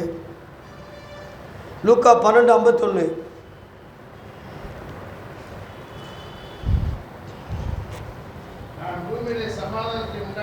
இந்த பூமியில எல்லாரும் போல ஒன்றுக்கு ஒன்று சமாதானமாக போங்களான்னு அதுக்காக நான் வரல, பிரிவினையே உண்டாக்க வந்தேன்னு சொல்றேன். பிரிவினை என்ன பிரிவினை? நரகத்திலிருந்து பிரிக்க வந்தேன், பிசாசின் பிடியிலிருந்து பிடிக்க வந்தேன், ஜாதி வித்தியாசத்திலிருந்து பிடிக்க வந்தேன், மத வெறியிலிருந்து பிடிக்க வந்தேன், பண ஆசையிலிருந்து பிரிக்க வந்தேன், கள்ள ஊழியிலிருந்து பிரிக்க வந்தேன். உங்கள் மனசனுக்கு சத்துருக்கள் அவன் வீட்டாரேன்னு சொல்கிறாரு. உன் வீட்டார் சத்துருக்களிலிருந்து உன்னை பிரிக்க வந்தேன். அவங்க கூட சமாதானத்தை அல்ல, ஏன் சமாதானத்தையே பிரித்து கொடுக்குறேன்னு சொல்கிறார். உலக சமாதானம் வேறு, தேவ சமாதானம் வேறு. நீங்கள் அதை புரிஞ்சுக்கிங்க. யோவான் சுவிசேஷத்தில் 16:27 வாசிக்கும் போது, என்னுடைய சமாதானத்தையே உங்களுக்கு வைத்து போகிறேன், என் சமாதானத்தை பூமியில் வைத்து போகிறேன், உலகம் கொடுக்குற பிரகாரம் நான் கொடுக்கறதில்ல, உங்கள் இருதயம் கலங்காமலும் பயப்படாமலும் இருப்பதாக. உலக சமாதானத்தில் கலக்கம் இருக்கும், பயம் இருக்கும். தேவ சமாதானத்தில் கலக்கம் இருக்காது, பயம் இருக்காது. 2 சமாதானத்துக்குள்ள வித்தியாசம் அதுதான். ஆகவே உலகத்தை ஒத்துவேஷம் தரித்து உலகத்தோடு வாழ்கிறவன் கிரிகளை பாருங்கள், மாம்ச கிரிகளா ஆவிக்குரிய கனிகளா. இதை பார்த்தா ஊழியக்காரங்களை லேசாக கண்டுபிடிச்சிடலாம். அவன் கள்ள ஊழியக்காரனா நல்ல ஊழியக்காரனா, அவன் ட்ரெஸ்ஸை பார், அவன் தோற்றத்தை பார், அவன் டோப்பா முடியப்பார், அவனுடைய அலங்கரிப்பை பார், அவன் பேங்க் பேலன்ஸை பார், அவனுடைய ஆடம்பர வாழ்க்கை, சுகபோகமாக வாழ்கிற வாழ்க்கையை பார். அதே சமயத்தில் உண்மை உள்ள ஊழியர்களுடைய கிரியைகளை பார், எவ்வளோ அவங்க தியாகங்களை பார், கர்த்தருக்காக அவன் பட்ட பாடுகளை பார், அடியப்பார், ஜெயிலப்பார், அவன் அனுபவிக்கிற துன்பங்களை பார். அதையும் 2ஐயும் பார். அதான் கிரியைகள், அதான் கனிகள். இதை பார்த்தா கண்டுபிடிச்சிடலாம். சீசர்களுக்கு அந்த ஆரம்பத்தில் அந்த ஞானம் இல்லை. அதுக்குள்ளே பிசாசு இருக்கான், அது இவங்களுக்கு தெரியல. அதனால இவங்க தெரியல, அந்த அப்பாவுக்கும் தெரியல. அவங்க அப்பா டீச்சர்களுக்கே தெரியலன்னா அவங்களுக்கு என்ன தெரியும்? பிசாசியை சொல்லாமல் சந்திர ரோகின்னு ஒரு வியாதி பேரை சொல்கிறேன். இன்றைக்கி நம்ம வாழ்க்கையில் எவ்வளவோ வியாதி நோய் இருக்குது. எல்லாமே நோயின்னு சொல்ல முடியாது, பேயாகவும் இருக்கலாம். அதுதான் ஒரு வக்கீல், ஒரு டாக்டர் சொல்லுவார், நோய்க்கு பார் பேய்க்கு பார். பேய் இருந்தால் நோய் எவ்வளோதான் அவன் வைத்தியம் பார்த்தாலும் நடக்காது. நோய் இருந்தால் நோய்க்கு பார்க்கலாம், நோய் ஒரு ட்ரீட்மெண்ட் எடுத்து சோமாயிரும். ரெண்டு இருக்குது. பகுத்தறிவாளர்கள் பெரிய அறிவாளின்னு சொல்கிறவன் பேயை நம்புறதில்லை. ஏன்னா அவன் கடவுளே நம்புறதில்லை.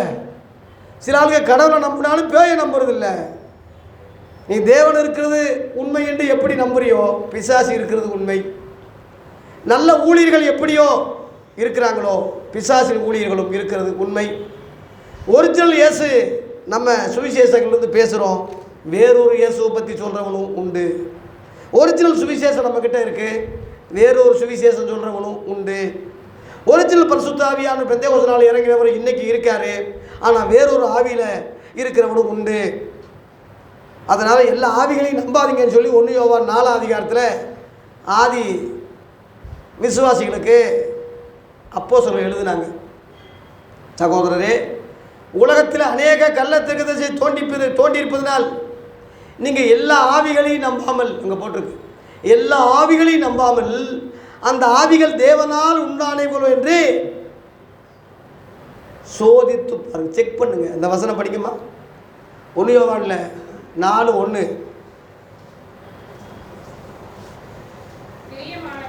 பிரியமானவர்களே, உலகத்திலே அநேக கள்ள தீர்க்கதரிசிகள் தோன்றியிருப்பதனால எல்லா ஆவிகளையும் நம்பாமல் அந்த ஆவிகள் தேவனால் உண்டானவோ என்று சோதித்து அப்புறம் அறிஞ்சிக்கிங்க. உடனே அறிஞ்சிடாதீங்க, சோதித்து செக் பண்ணிட்டு அறியுங்க. கள்ள நோட்டு புழங்கும் போது அரசாங்கம் ஒரு அறிவிப்பு கொடுத்தாங்க, 500 ரூபா நோட்டு நிறையா கள்ள நோட்டு புழங்குது, மக்களே ஜாக்கிரதையாக இருங்க, நம்பிடாதீங்க, செக் பண்ணுங்க. கொஞ்ச நாளைக்கு நம்ம 500 ரூபா நோட்டை உண்மையாக நோட்டை கொடுத்தாலும் கூட பிதிக்கி பார்த்து செக் பண்ணி நம்மளை என்னமோ சந்தேகப்பட்டு ஒரு பார்வை பார்க்குறதெல்லாம் நமக்கு இப்போ சில நேரங்களில் பார்த்து என்னடா அது நம்ம கள்ள நோட்டுக்கு கொண்டு வந்துட்டோம்னா. அப்படி அரசாங்க அறிவிப்பு கொடுக்குறாங்க, எல்லாரையும் நம்பிடாதீங்க. பேங்கில் எச்சரிப்பு நிறையா ஒட்டுறான், பேருந்து நிலையத்தில் ரயில் நிலையத்தில் அறிவிப்பு கொடுத்துக்குறான், எவனையும் நம்பாதீங்க, பிஸ்கட் கொடுப்பான், பானத்தை கொடுத்தா குடிச்சிடாதீங்க. அப்போ ஒரு உலகமே அப்படி இருந்தால் தேவன் நம்முடைய பிள்ளைகளை எவ்வளவு எச்சரிக்கிறார், எவ்வளோ அன்பு கூறுறார், எவ்வளோ பாதுகாக்கிறார். உங்கள் பிள்ளைகளை வீட்டை விட்டு வெளியே ஸ்கூலுக்கு போகும்போது என்ன சொல்லுவீங்க? பார்த்து போப்பா, யாரையும் பிஸ்கட் கொடுத்தா சாப்பிட்றாதப்பா, எவனையும் கூப்பிட்டு போயிடாதப்பா, கோளாராக போப்பா. சாதாரண ஒரு தாய் தகப்பேன் நம்ம பிள்ளைகள் மேலே அன்பாக இருக்கிறோம். பரலோக பிதா தம்முடைய குமாரனையே நமக்காக பலியாக கொடுத்தவர், மற்ற எல்லாவற்றையும் கொடுப்பது அதிக நிச்சயம் இருக்கு. ஆகவே தேவன் அன்பாகவே இருக்கிறார். அவருடைய பிள்ளைகளாக இருப்பது பெரிய பாக்கியம். நம்மளை தான் அவர் எச்சரிக்கிறார், எல்லாரையும் நம்பிடாதீங்க. அந்தி கிறிஸ்துக்கள் நிறையா இருக்குது, கள்ள திருக்கசிகள் நிறையா இருக்குது, கள்ள போதனையாளர்கள் நிறையா இருக்குது. இப்போ நம்ம ஸ்தாபனங்களே நமக்கு சாட்சி. 30,000 ஸ்தாபனங்கள் இருக்காங்க உலகத்தில். ஒரு இயேசு ஒருவர்னா 30,000 ஸ்தாபனங்கள், கருத்துக்கள், உபதேசங்கள் எப்படி பிரியும்? அப்படி பிரிவினைகளில் இயேசு இருப்பாரா? நியாயமா இந்த பகுத்தறிவு நிதானமாக யோசிக்கிறதுக்கு எவனும் கிடையாது. ஏன் அப்படின்னா, பிரபஞ்சத்தை தேவனானவங்க மனதை என்ன செஞ்சிட்டான்? குருடாக்கிட்டானே. 2 Corinthians 4:4 இருக்கு, குருட்டாக்கிட்டான். சுவிசேஷத்தின் ஒளி எங்கே போட்டிருக்கு, சுவிசேஷத்தின் ஒளி அவிசுவாசிகளாகி அவர்களுக்கு பிரகாசமாயிராதபடி இப்பிரபஞ்சத்தின் தேவனானவங்க மனதை குருடாக்கிட்டான். ஒரு சின்ன உதாரணம் அதிலேயே 3ஆம் வசனத்தில் போட்டிருக்கு. எங்கள் சுவிசேஷம் மறைபொருளாக ஒரு வேளை இருந்தால் கெட்டு போகிறான்னு அர்த்தம். அதில் 3ஆம் வசனம் படிங்க, எங்கள் 2 அதில் படிங்க, அந்த 2 Corinthians 4ஆம் அதிகாரத்தில் 3ஆம் வசனம். எங்கள் சுவிசேஷம் ஒன்றும் விளங்கலை, நிருபங்களே படிக்க மனசு இல்லை. இதெல்லாம் அப்படி ஒருத்தன் இங்கிட்டே வராமல் இருந்தான்னா கெட்டு போகிறவனுக்குத்தான் அந்த மாதிரி இருக்குமே தவிர பிழைக்கிறவனுக்கு, நல்லவனுக்கு, விசுவாசிகளுக்கு இருக்காது. நல்லா அதை வந்து புரிஞ்சுக்கங்க. நிருபங்கள்லாம் எங்களுடைய சுவிசேஷம்னா புதிய ஏற்பாடு தானே. எவனும் இங்கே இந்த புதிய ஏற்பாட்டுக்கே வர மாட்டாங்கிறானே, நிருபங்கள் பக்கமே போக மாட்டாங்கிறானே, வெளிப்படுத்துகிற விசேஷமே பிடிக்காம போகுது அவனுக்கு. அவன் வாயை திறந்தால் பழைய ஏற்பாட்டில் 1.5 மணி நேரம் 2 மணி நேரம் அதே தான் பேசுகிறான். நீதிமொழிகள், சங்கீதம் இதையே தான் எடுக்கிறான். அதெல்லாம் திருக்குறள் மாதிரி, பொது கருத்துக்கள் மாதிரி, பொதுவான ஒரு பஞ்சு டைலாக் மாதிரி, நன்னெறி மாதிரி, நல்ல கருத்துக்கள் மாதிரி. நான் குறை சொல்லலை, எடுத்துக்கலாம். ஆனால் அதெல்லாம் ரட்சிப்பாகுமா? இன்றைக்கி பெரிய பெரிய தலைவர்கள் எத்தனையோ சித்தாந்தங்கள் சொல்லியிருக்காங்க, நல்ல கருத்துக்கள் தான் சொல்லியிருக்காங்க. அதனால் ஒருத்தர் ரட்சிக்கப்பட முடியுமா? நீ கேளுங்க. அதனால் ஒருத்தர் பரவ போக முடியுமா? பாவ மன்னிப்பு அடைய முடியுமா? நீங்கள் அதை பாருங்களேன். ஆனால் இயேசுவின் உபதேசம் அப்படி அல்ல, அப்படி கிடையாது. யோவான் 15:3 படிங்க. யோவான் 15:3 படிங்க.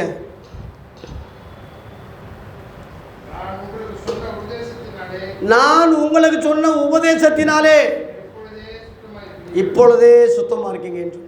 யார், எந்த தலைவராவது எந்த மகானாவது இப்படி சொல்ல முடியுமா? அறிவை உண்டாக்கும். பெரியார், அண்ணாதுரை, பெரிய பெரிய கவிஞர்கள், அறிஞர்கள்லாம் நம்ம நாட்டை சீர்படுத்த, அயோத்திதாசர், ரெட்டமலை சீனிவாசன், அடேங்கப்பா பெரிய தலைவர்கள்லாம் நல்ல கருத்துக்கள். சுப்பிரமணிய பாரதியார், திருவள்ளுவர், ஔவையார், குறை சொல்லலை, நல்ல கருத்துக்கள் தான்.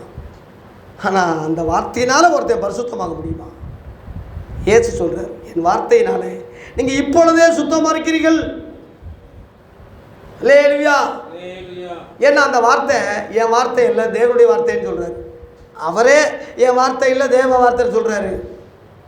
அப்போ பூமியிலிருந்து உண்டான ஜனங்களுடைய வார்த்தைகள் என்ன, இயேசு தேவனுடைய வார்த்தைன்னு பரலோகத்திலிருந்து வந்து சொன்னாரே அது என்ன?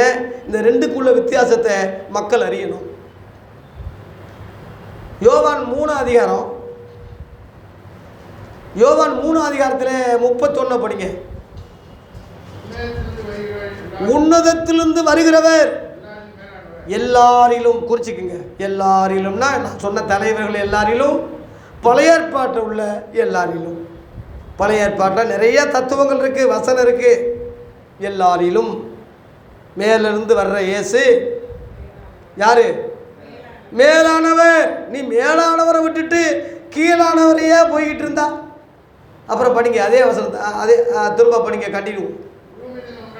பூமியிலிருந்து பிறந்த மனிதர்கள் பூமி தன்மையிலிருந்து உலகத்தானாயிருந்து உலக புத்தியில் ஏங்கி பூமிக்கு அடுத்தவனை தான் அவன் பேசுவான். பூமிக்கு அடுத்தவே அதை நிதானிப்பான். அவளை பொருந்தும், அவனுக்கு அது ஃப்ரெண்ட் ஆகிடுவான். அவனுக்கு அது கரெக்டாக சொல்லிட்டீங்களே, நான் என்ன நினச்சேனோ அதையே சொல்லிட்டீங்களே, இவன் என்ன நினைக்கிறானோ அதைத்தான் அவன் சொல்கிறான். அவனும் இவனும் ஒன்று தானையா? இது எப்படி? மனிதனுக்கு அப்பாற்பட்டதான தெய்வ சக்தி. ஒன்றுக்கு ஒன்று ஈக்குவல் இருந்தால் அது அவனுக்கு கரெக்டாக தான் தெரியும். அது எப்படி கரெக்டாக இருக்கும்? மனுஷனுக்கு செம்மையாய் தோன்றுகிற வழி உண்டு, முடிவோ மரண வழின்னு இருக்க. இவனுக்கு கரெக்டாக இருந்தால் அது கரெக்ட் அல்ல. மேலிருந்து ஒரு வந்து சொன்னார்னா அதான் கரெக்டு. ஆனால் அது நமக்கு கரெக்டாக தெரியாது, நம்ப மாட்டோம். ஏன்னா நமக்கு அது முரண்பட்டது. மேலிருந்து வர்றாரு, அது நம்ம நம்ப முடியாது. அதுலேயே படிங்க. பரலோகத்திலிருந்து வருகிறவர் எல்லாரிலும், பழைய ஏற்பாட்டில் உள்ள எல்லாரிலும் இயேசு மேலானவர், பெரியவர். அப்புறம் அங்கே அவர் பார்த்ததையும் அங்கே அவர் கேட்டதையும் இங்கே வந்து சொல்கிறாரு. அந்த சாட்சியை மனித பிறவிகள் இங்கேருந்து ஊதிச்சிருக்கான்ல, எவனும் அதை என்ன செய்யறதில்லை, ஏற்றுக்கொள்கிறதே இல்லை.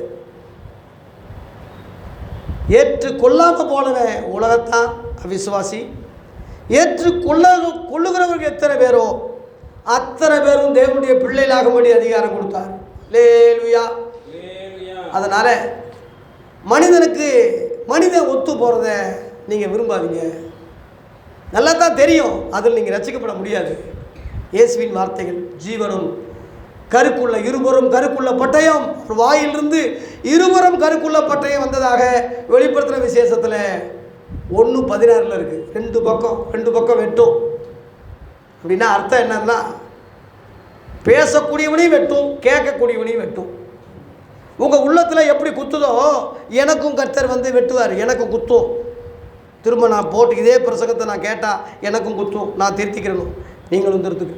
சொன்னதுனால நான் பரிசுத்தவான் இல்லை, கேட்குறதுனால நீங்கள் பரிசுத்தவான்கள் இல்லை.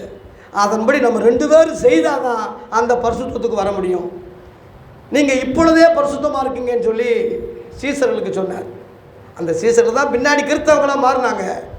கிறிஸ்தவர்களே இயேசுவின் சீசர்களாக மாறுங்க. இயேசுவின் சீசர்கள் தான் கிறிஸ்தவங்க. அவங்களுக்கு சொன்ன உபதேசம் தான் அவங்க சுத்தமாக முடியும். எல்லாரும் கிடையாது. அதுலேயே யூதாஸ் காரியோத்தர் இருக்கிறான், எல்லாரும் கிடையாதுன்னு அதுலேயே சொன்னார். எல்லாரையும் நான் சொல்லலை சொல்லி அதை 11 வரை சொன்னார். 12 பிசாசு உள்ளவனை துரத்திட்டு விட்டுட்டு சொன்னார். அதுபோல் நிறையா ஊழியர்கள் இன்றைக்கி எடுத்துக்கிட்டால், அன்றைக்கி 11 பேர் உண்மையாக இருந்தாங்க, ஒருத்தன் பிசாசி ஆகிட்டான். இன்றைக்கி ஒருத்தன் தான் உண்மையாக இருக்கான், 11 பேர் பிசாசியாக போயிட்டான் இன்றைக்கி. அதனால் இவன் கேட்க மாட்டான், நம்ப மாட்டான். இவன் சொல்கிற பிரசங்கத்தை வச்சே நீங்கள் நிதானிக்கலாம். நான் என்ன யோசிக்கிறேன், நான் நினைக்கிறேன், நான் ஏரோப்ளேனில் போனேன், வரவேற்பு கொடுத்தாங்க, இங்கே இப்படி பேசுனாங்க, நான் அங்கே இப்போ என்னைய வந்து சாப்பாடு கொடுத்தாங்க, ஸ்டார் ஹோட்டலில் தங்க வச்சாங்க, ஒரு பெரிய அதிகாரி வந்து என்னை எவன் கேட்டான் இதெல்லாம், யாரா ஒன்று இதெல்லாம் கேட்டாங்க, சத்தியத்தை சொல்கிறதுக்கு துப்பு இல்லை. அவன் அங்கே போனானா, இங்கே வந்தானா, கார் இல்லைன்னு கஷ்டப்பட்டாங்களா, காரு கொடுத்தாரான், வீடே கிடையாதான், வீட்டை கொடுத்தாரான். வயநாட்டில் பாரு வீடு காரு என்ன நிலைமையில் ஆச்சுன்னு. இவன் ஊழியக்காரன் கிடையாது, ஒத்த வேஷம் தரிக்கிறான். இவனும் கையை தட்டிக்கிட்டு எனக்கு உங்களுக்கு 2 காரு கொடுத்தாரா, எனக்கு 1 காரு கொடுக்க ஜெவிங்க, உங்களுக்கு 10 வீடு இருக்கா, எனக்கு 1 வீடுக்காக ஜெவிங்க. அவன் புத்திக்காரன் தானே. அப்படிப்பட்டவன் தான் அங்கே கூட்டம் சேரும், இவன் தான் அங்கே போய் கூட்டமாக சேருவான். எல்லாரும் போக மாட்டாங்க. விரிவான வழியில் போகிறவர்கள் அநேகர். கேட்டுக்க போகிற வாசல் ஒடுக்கமும் இடுக்கமாக இருக்கிறது. அந்த யூசி ஸ்கூலில் கண்டுபிடிக்கிறவர்கள் சிலர். நீங்கள் பாக்கியவான்கள். இதே நிலைமையில் நான் பேசணும், கடைசி வரைக்கும் ஓட்டத்தை முடித்து வெற்றியோடு முடிக்கணும். இது ஒரு பாக்கியம் எனக்கு கிடைக்கிறதுக்கு தான் நீங்கள் எனக்கு ஜெபிக்கணுமே தவிர மற்றபடி வேறு ஒன்றும் இல்லை. அதைத்தான் நானும் விரும்புகிறேன். லேலுயா. ஆகவே பிசாசின் தந்திரங்களை புரிஞ்சுக்கங்க. இயேசு பிசாசோட பேசுகிறாரு. 17ஆம் வசனத்தில். அதுக்கு முன்னாடி என்ன சொல்கிறாருன்னா, விசுவாசம் இல்லாத மாறுபாடு உள்ள சந்ததியே. 17 மத்தேயில, விசுவாசம் இல்லாத மாறுபாடு உள்ள சந்ததியே, எது வரைக்கும்ப்பா நான் உங்களோடு இருப்பேன். ஏன்னா கொஞ்ச நேரம் பரலோகத்து உயிர்த்தெழுந்து போயிடுவார். எப்பயுமே உங்கள்கிட்ட நான் இருக்க மாட்டேன். எது வரைக்கும் உங்களிடத்தில் எப்படி இருப்பேன், எது வரைக்கும் பொறுமையாக இருப்பேன். இப்படியே இயேசு பொறுமையாலையாக இருப்பார்னு நினைக்காதீங்க. சிலர் அப்படி நினைக்கிறாங்க. அப்படி நினைக்காதீங்க. குமாரன் கோபம் கொள்ளாமலும் நீங்களும் வழியிலே அழியாமலும் இருக்கும்படி அவரை முத்த செய்யுங்கள். கொஞ்ச காலத்தில் அப்படி கோபம் பற்றி எரியும்னு சங்கீதம் 2:12 தீர்க்கதரிசனமாக சொல்லியிருக்கு. தேவாலயம் அச்சிக்கப்பட்ட போது சாட்டை எடுத்தார்ல, அடிக்கலை, துரத்திட்டாருன்னு இருக்கு. அவ்வளவு ஆக்ரோஷம் உள்ளவர் தான். சூடு சொரணம் இல்லாதவர், என்னமோ டம்மி பீஸுன்னு நினைக்காதீங்க. அவ்வளோ பவர்னு இருக்கார்.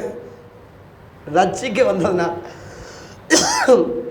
இரத்த சிந்தை வந்ததுனால, ஜனங்களை பாவ மன்னிப்பு கொடுத்ததுனால அடக்கி வாய்ச்சார். நியாயந்திருப்பு நாளில் அந்த பொறுமை இருக்காது. ஒரு நீதிபதி ஒரு பொறுப்பு வந்த பிறகு மாமா மச்சான ஃப்ரெண்டுன்னு பார்க்க முடியுமா? தீர்ப்பில் முடியுமா? அதுபோல் இன்றைக்கி பரிந்து பேசுகிற வக்கீலாக இருக்கிற இயேசு நாளைக்கு ஜட்ஜ் ஆகிடுவார். ப்ரொமோஷனை அவர்கிட்ட தான் நிற்போம். அன்றைக்கி இயேசு மன்னிச்சார், இனிமேல் செய்யாதீங்கன்னு மன்னிச்சிட்டார். கையுங்களுமா உள்ளதே மன்னிச்சிட்டார். பரிந்து வேற பேசிக்கிட்டு இவர் நமக்கு மன்னிப்பார் போல் இருக்குண்டு நியாயம் தீர்ப்பு நாளில் எவனும் நினைக்காதீங்க. அக்கிரம செய்கார என்னை விட்டு அகன்று போங்கன்னு சொல்கிற அளவில் மத்தேயு 7ஆம் அதிகாரம் 22-23 போதர்களுக்கு தான் சொல்கிறார். நாமத்தினால பிசாசில் விரட்டினோம், தீர்க்க தரிசனம் சொன்னோம். இன்னும் சாதாரண ஆள் கிடையாது, ஒரு காலம் உங்களை அறியவில்லைன்னு சொல்கிறார். அங்கே குமாரன் பொறுமையாக இருக்க மாட்டார். பச்சைக்கிற அக்னியாக மாறிடுவார். கடுமையாக கற்றண்டேட்டா சொல்லுவார். இன்னைக்கு பொறுமையாக இருக்கார். கிருபையின் காலம் முடிய போகுது. இப்போ முடிய போகுது. கொஞ்ச நாளில் தெரியுமா உங்களுக்கு? அந்தி கிறிஸ்து வரும்போது கிருபையின் காலம் இருக்காது. இந்த பூமியில் ஏற்படுத்தின சபை இருக்காது. சபைன்னா கட்டடம், பில்டிங்கு, ஒரு மணிக்கூண்டு கிடையாது. சபைன்னு சொல்கிறது ரட்சிக்கப்பட்டவங்க தான். ரட்சிக்கப்பட்டவங்க எத்தனை பேரோ அத்தனை பேர் சபையாகிறாங்க. அந்த சபைக்கு தலை இயேசு. சர்வ சங்க சபை பரலோகத்தில் இருக்குது, புரிஞ்சுக்குங்க. ஆகவே தேவ பிள்ளைகளே, இயேசு எவ்வளோ வரைக்கும் தான் பொறுமையாக இருக்க முடியும்? எவ்வளோ வரைக்கும் தான் அவர் சகிச்சுட்டு போக முடியும்? அடுத்து பாருங்க, 18 இயேசு பிசாசை அதட்டினார். உடனே அது அவனை விட்டு புறப்பட்டது. அந்த நேரமே அந்த இளைஞன் என்ன செய்தான்? சுகமாயிட்டான். எவ்வளோ பெரிய அற்புதம்! அப்போ அது ஒரு அசுத்தாவின்னு அவங்க அப்பாவுக்கும் தெரியல, அவனுக்கும் தெரியல, ஒருத்தரும் ஒரு மக்களுக்கும் தெரியல. இன்றைக்கி உலக மக்கள் முழுவதும் அசுத்தாவியில் இருக்கிறாங்கன்னு யாருக்கு தெரியல. உலகத்தை பிசாசு ஆண்டுக்கிட்டு இருக்கான், யாருக்கு தெரியல. உலகத்துக்கே அதிபதியாக இருக்கான், எவனுக்கும் தெரியல. அன்னைக்கு இருந்த மாதிரி தான் இன்றைக்கும் இருக்காங்க. இருக்கட்டும், உங்களுக்கு தெரியாமல் போகக்கூடாது. நீங்கள் அவருடைய சீடர்கள், அவருடைய விசுவாசிகள், கிறிஸ்தவர்கள், சத்தியத்தை கேட்குறவங்க ஜாக்கிரதையாக இருங்க. நீங்கள் அவங்களை போல ஆயிடக்கூடாது. அப்போ சீசர்கள் தனித்து 19 அதை எங்களால் துரத்தி விட ஏன் கூடாமல் போயிட்டுன்னு கேட்குறாங்க. ஏப்பா, நாங்கள் வரம் பெற்றவங்க தானே, எங்களால் ஏன் முடியலன்னு சொல்லும் போது அதுக்கு விளக்கம் கொடுக்குறாரு இயேசு. அதற்கு இயேசு உங்கள் அவிசுவாசத்தினால தான் அப்படின்னு சொல்கிறார். அவிசுவாசம்தான். ஜாதி பிசாசியாக இருக்கலாம், நீங்கள் ஜெபம் பண்ணாமல் உபவாசம் பண்ணாமல் கூட இருக்கலாம். ஆனால் விசுவாசம், இயேசுவால் தொடங்கப்பட்ட விசுவாசம் இருக்குல்ல, அந்த இயேசுவால் தொடங்கப்பட்ட விசுவாசம் அவங்களுக்குள்ள இல்லாமல் அவிசுவாசம், அதாவது அந்த விசுவாசத்துக்கு மாறா பழைய ஏற்பாட்டு விசுவாசிகளாக இருந்தாங்க. பழைய ஏற்பாட்டுக்காரங்க யாருமே இயேசுவால் அதிகாரம் பெற்று பிசாசி துரத்துனதாக வரலாறு இல்லை. சவுலுக்கு ஆவி இறங்கிச்சு, வீணை வாய்ச்சான தாவிது அப்பப்போ விலகுமா, இந்த கோடாங்கி அடிக்கிற மாதிரி திரும்ப மறுபடியும் வந்துடும். வரப்போய் தானே திரும்ப தாவிதை விரட்டி கொள்ள பார்த்தா கடைசியில் தற்கொலை பண்ணிட்டு செத்தான். இதெல்லாம் அசுத்தாவி கோலம் தானே.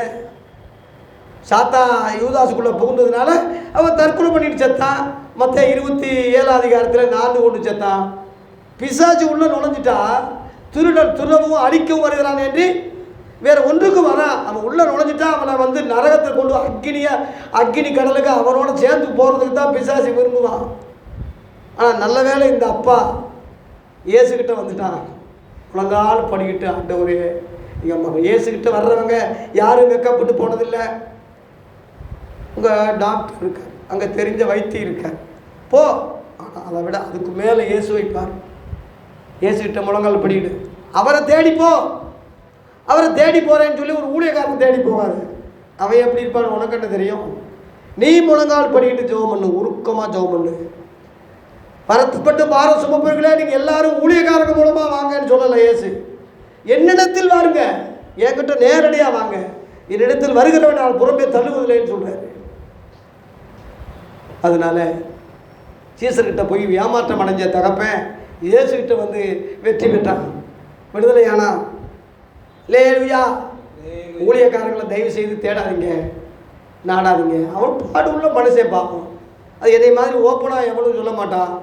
அதனால் கெத்து காட்டாமல், ஆமாம் வரோம் இருக்குது, உபவாசம் பண்ணி ஜெபிக்கணும், நான் இத்தனை நாள் உபவாசம் போடுவேன், ஏன்னா அவன் கீழே விழுந்தாலும் வீதியில் மண் ஓட்டாத மாதிரி அவன் கெத்தாக சொல்லித்தான். நான் அப்படி இல்லை, ஓப்பன், நேரடியாக அவங்க மனசில் உள்ளது ஓப்பனாக யதார்த்தமாக பேசக்கூடிய ஊழியக்காரன் தான் உங்களுக்கு கிடைச்சிருக்கான். அதனால் சீசர்களை வயிறாரு. கடுகளவில் உங்களுக்கு விசுவாசம் இருந்தாலும் கூட போதும் ஐயா, இந்த மலையை பார்த்து பேர்ந்து சமுத்திரத்தில் அப்புறம் போ என்று சொல்ல அது அப்புறம் போம். உங்களால் கூடாத காரியம் ஒன்றுமே இராது என்று மெய்யாகவே உங்களுக்கு சொல்கிறேன்னு சொல்கிறார். அந்த மலை என்ன, அதனுடைய அர்த்தம் என்னென்னா ராஜ்யங்களை குறிக்கும். உண்மையான ஒரு விசுவாசத்தோடு ஒருத்தன் ஜெபிக்கும் போது ஒரு ராஜ்யமே இல்லாமல் போயிடும். ஒரு ராஜ்யத்தை கட்டுறதும் அழிக்கிறதும் ஜெபத்துக்கு அந்த பவர் உண்டுன்னு சொல்கிறார். கடுகளவில் இருந்தாலும் போதும்னு சொல்கிறார். சின்ன கொஞ்சம் விசுவாசம் இருந்தாலும் பெரிய மலைகளை பெருக்கும் அந்த சக்தி இருக்குது. எந்த காரியமும் முடியாமல் போகுதுன்னா உங்களால் தான் சொல்கிறாரு. தேவனை குறை சொல்லாதீங்க, வேற யாரையும் குறை சொல்லாதீங்க, உங்களால் தான். உங்களால் கூடாத காரியம் ஒன்று விடாது சொல்லும் போது எவ்வளவோ காரியம் கூடாமல் இருக்க முடியாமல் இருக்க. காரணம் என்ன? ஊழியக்காரங்களை தேடி போடுறோம், ஊழியக்காரன் நம்புகிறோம். ஒரு புனித நதின்னு ஒருத்தன் இடத்துக்கு போகிறான், ஒரு புனித இடம் இங்கே வந்து கால் மிதிச்சா சுகமாயிரும்னு எவனோ சொல்லியிருப்பான், அங்கே நம்பி போகிறீங்க. இதெல்லாம் ஆண்டவருக்கு எரிச்சலாக இருக்காதா? நீங்கள் கடவுளை தேடி போன மாதிரி நினைப்பு, ஆனால் கர்த்தருக்கு அது எரிச்சல். புரிஞ்சுக்க, எரிச்சலாக இருக்கும், எரிச்சலாக இருக்கும். உங்களுக்கு பிடிக்காத ஒரு ஆளுக்கு கிட்ட உங்கள் மகன் பேசிக்கிட்டு இருந்தால், தொடர்பு வச்சுக்கிட்டு இருந்தால், அந்த மகனை எரிச்சலாக தான் இருப்பீங்க, கோபமாக தான் இருப்பீங்க. புரிஞ்சுக்குங்க, தேவன் அப்படித்தான். அவருக்கு பிடிக்காத இடத்துக்கு போகாதீங்க, அவரை தேடுங்க. எங்கள் அப்பா அடித்தாலும் சரி, இளையகுமாரன் வந்தான்ல, என்னை கொல்லட்டும், அடிச்சிட்டோம், எவனாவது மானரோசம் உள்ள வருவானா, எல்லாம் இழந்துட்டு, அப்பா உன் பிள்ளைன்னு சொல்கிறதுக்கே எனக்கு தகுதி இல்லை, ஒரு வேலைக்காரனே யாரையாவது இருந்து தீர்மானம் பண்ணுறான், வர்றான். அப்பா அப்படியா ஏற்றுக்கிற முடியும்? மகனாகவே ஏற்றுக்கிட்டாலும் இல்லைப்பா, வேண்டாப்பா. உண்மையான மனம் திரும்புதுன்னு அர்த்தம். அந்த சந்தர்ப்பத்தை பயன்படுத்தி சரி அப்பா தான் நம்பிட்டார் போடுன்னு சொல்லி அவன் சொல்லலை, வேண்டாம் என் பிள்ளை அதிகாரமே வேண்டாம். உடனே சொல்கிறார் இயேசு, அந்த எஜமான் சொல்கிறார், தகப்பே அவன் கையில் முத்திரை போடு, மோதிரத்தை போடு, ஆட்டாடி விழா கொண்டாடி. அந்த தாழ்மை உள்ளவனுக்கு அந்த கிருபை இருக்குது. நீங்கள் ஜெபத்தில் தாழ்த்துங்க, உங்கள் அறியாமையை தாழ்த்துங்க, உங்கள் வீரத்தை அதிகாரத்தை கீழே விழுந்தாலும் மீசரை பண்ணுவோம், அந்த வைராக்கியத்தை தயவு செய்து விட்டுருங்க. தாழ்த்துகிற ஜெபத்தை கேட்குறாரு, உயர்த்துகிற ஜெபத்தை கேட்கவே மாட்டார். 2 பேர் ஜெபிக்கும் போது அவன் அல்ல, தாழ்த்துகிறவனை பார்த்து சொல்கிறாரு, இவனே நீதிமானாக போனான்னு சொல்கிறார். தாழ்த்துகிறவன் தான் நிச்சயமாக ஜெபத்தில் உயர்த்தப்படுகிறோம். ஆகவே சில பிசாசிகள் இருக்குது. 21 இந்த ஜாதி பிசாசி, என்ன பிசாசி? ஜாதி பிசாசி எப்போ போகும்? ஜெபத்தினாலும் உபசத்தினாலும் அன்றி மற்ற ஒன்றத்திலும் புறப்பட்டு போகாதுன்னு சொல்லி இயேசுவே சொல்கிறாரு. எதுலேயும் போகாது, அவ்வளவு மோசமானது ஜாதி பிசாசி. இன்னைக்கு ஜாதி இல்லாத சபை எங்கே இருக்குது? ஒரு ஜாதிக்கு ஒரு கல்லறை இருக்குது, ஒரு ஜாதிக்கு ஒரு கோயில் வச்சுருக்கான். ஒரே ஊரில் 2 தெருவில் 2 கோயில் இருக்குது. அது வந்து கீழ் ஜாதி உள்ளவனுக்கு கோயிலாம், இவன் மேல் ஜாதி உள்ளவனுக்கு கோயிலாம். 2 பேரும் கிறிஸ்தவன் தான், 2 பேரும் ஒரே இயேசுவை தான் கும்பிடுறான். அவன் கல்லறை வேறு, இவன் கல்லறை வேறு. எப்படி அவன் கிறிஸ்தவ பிள்ளையாக இருக்க முடியும்? இந்த ஜாதி பிசாசியம் முதல்ல நுழைஞ்சது நம்ம திருச்சபையில் தான். அது பெந்தேகோஸ்தனால விதி விலக்கு இல்லை, அங்கே தான் நிறைய இருக்குது. எவன் இன்றைக்கி ஜாதி இல்லாமல் இருக்கான்? ஜாதி சங்கத்தை ஒழிப்போம்னு ஒருத்தன் இப்போ கங்கணம் கட்டிக்கிட்டு எல்லாத்தையும் காசை வாங்கிட்டு இவ்வளோ ரூபா கட்டுங்களான்னு சொல்லி ஜாதி ஒழிப்போம் பனியனை போட்டுக்கிட்டு நிற்கிறான். எப்படிதான் ஒழிக்க முடியும்? இயேசு சொன்னார், ஜெபத்தினாலும் உபவாசத்தினாலும் அன்றி. அது என்னைக்காவது அவன் வாயிலிருந்து வந்திருக்கா? உபவாசம் பண்ணுவோம், ஜெபம் பண்ணுவோம், உபதேச அடிப்படையில் நம்மளை மாற்றிக்கிடுவோம். இந்த உபதேசத்துக்கே வராமல், இந்த ஜெபமே இல்லாமல், உபவாசமே ஒன்றும் இல்லாமல் ஜாதியை ஒழிப்பேன்னு இந்த சீசர்களால் கூடாமல் போன மாதிரி தான் இவங்களால கூடாமல் தான் போகும். நடக்காது அது. அவங்கள அந்த சங்கத்தில் சேராதீங்க. உண்மையான ஜெபம், அதில் உண்மையான விசுவாசம், உண்மையான உபவாசம் எப்பேற்பட்ட பிசாசியும் துரத்தும். உங்களால் எல்லாம் கூடும். லேலுயா. ஒரு ஊழியக்காரன் தேடி போகாதீங்க. அப்போ ஊழியக்காரங்க எதுக்கு பாஸ்டர் இருக்காங்கன்னா இதை சொல்கிறதுக்கு தான் இருக்காங்க. இது சிலர் ஏன் சொல்லலைன்னா, அங்கே பிழப்பு நடத்தாத ஆள் போனால் தானே அவனுக்கு காசு சேரும். இப்போ நான் ஏன் சொல்கிறேன்னா, காசுக்காக நான் இல்லை, பணத்துக்காக இல்லை, பிழைப்புக்காக இல்லை, சத்தியத்துக்காக தான் இருக்கேன். 40 ஆண்டுகளுக்கு மேலே இந்த ஊழியத்தை செய்கிறேன். எனக்குன்னு நான் எதையும் சேர்க்கலை, வைக்கலை, அந்த எண்ணமும் எனக்கு கிடையாது. தேவ பிள்ளைகளே, இதே மாதிரி தொடர்ந்து இருக்கணும். அதனால் இப்போ நான் அடைந்ததாயிட்டு பெற்றுக்கொண்டேன்னு இப்போ நான் மேன்மை பாராட்ட முடியாது. நல்ல போராட்டத்தை போராடி என் ஓட்டத்தை முடிச்சாதான், என் விசுவாசத்தை காத்து கொண்டாதான் அந்த கிரீடம் எனக்கு கிடைக்கும். கடைசி நேரத்தில் கிரீடம் விடுறவனும் உண்டு, கடைசி நேரத்தில் பக்கத்தில் போய் தடுமாறி விழுகிறது உண்டு, பின்னாடி உள்ளவன் முந்தி ஒன்றாம் பிரசை எடுத்துருவான். அதனால் இன்னைக்கு நம்ம மேன்மை பாராட்ட முடியாது. ஆகவே ஜாதி பிசாசை நுழைய விடாதீங்க. சபையில் நுழைய விட்டாச்சு, நீங்கள் தடுக்க முடியாது. உங்களுக்குள்ளே நுழைய விடாதீங்க. உங்கள் இருதயத்துக்குள்ளே யூதாஸ் மாதிரி இடம் கொடுத்து உள்ளே புகுந்து போயிடாதீங்க. இயேசுவையே விட்டுட்டான், அப்போஸ்தல ஊழியத்தையே விட்டுட்டான், பணமும் போயிடுச்சு, வேதவார பரிசெய்கிற அந்த மதத்துக்கும் போகலை, அநியாயமாக செத்தாங்க. அனாதி பணமாக செத்து வயிறெல்லாம் உடஞ்சி குடலெல்லாம் வெளியாகி அப்போஸ்தல 1ஆம் அதிகாரத்தில் அவன் மரணம் ரொம்ப மோசமாக இருந்துச்சு. ஜாக்கிரதை, இயேசுவை கண்டிக்க. எப்படி தவறு இருந்தாலும் அவர்கிட்ட அறிக்கை பண்ணுங்க. அவரால் கூடாத காரியம் ஒன்றுமில்லை. எப்பேற்பட்ட பாவத்தின் இயேசுவின் ரத்தம் கழுவ வல்லமை உள்ளது. எப்பேற்பட்ட பாவத்தையும் அவர் கழுவ வல்லம் உள்ளது. இந்த சத்தியத்தை சொன்ன பிறகு திரும்ப இயேசு என்ன சொல்கிறாருன்னா, 22 வேகமாக முடிக்கிறேன். அவர் கலிலேயாவில் சஞ்சரிக்கும் போது இயேசு அவர்களை நோக்கி திரும்ப சொல்கிறாரு, மனசுகுமாரே, அவங்க யூதர்கிட்ட ஒப்பு கொடுப்பாரு, அவங்களை கொலை செய்வாங்க, ஆயிலும் 3ஆம் நாள் உயிர்த்தெழுந்திருப்பார். அவர்கள் அதை கேட்கும்போது எப்படி இருந்தாங்க? துக்கமாக இருந்தாங்க. உயிர்த்தெழுந்தாருன்னு சொல்கிறாங்க, உயிர்த்தெழுவாருன்னு சொன்னார், சந்தோஷப்படணும்ல. சரி, செத்துட்டாருன்னா துக்கம், உயிர்த்தெழுவாருன்னா சந்தோஷம் இல்லை. அந்த உயிர்த்தெழுவது கூட நம்பலை அவங்க, சும்மா சொல்கிறாரு, ஆனால் சாகிறது உண்மை. அப்போ உலக பிரகாரமான உள்ள காரியத்தை தான் அவன் அதிகமாக நம்புகிறான், அதுக்காகத்தான் துக்கப்படுறான், கவலைப்படுறானே தவிர உயிர்த்தெழுவார் என்ற அந்த மேலான விசுவாசம் இல்லாததுனால அவன் சந்தோஷம் மங்கி துக்கமாக போயிட்டான். இவங்க தான் தேவனுக்கு ஏற்ற துக்கம். இவங்க துக்கப்பட்டது இயேசுவுக்காக துக்கப்படுறாங்க. இந்த துக்கம் தான் சந்தோஷமாக மாறும்னு சொன்னார். உங்கள் துக்கம் சந்தோஷமாக மாறும். ஏன்னா உயிர்த்தெழுந்த உடனே சந்தோஷம் ஆயிடுச்சுல. சாகும்போது துக்கம், உயிர்த்தெழும் போது சந்தோஷம்.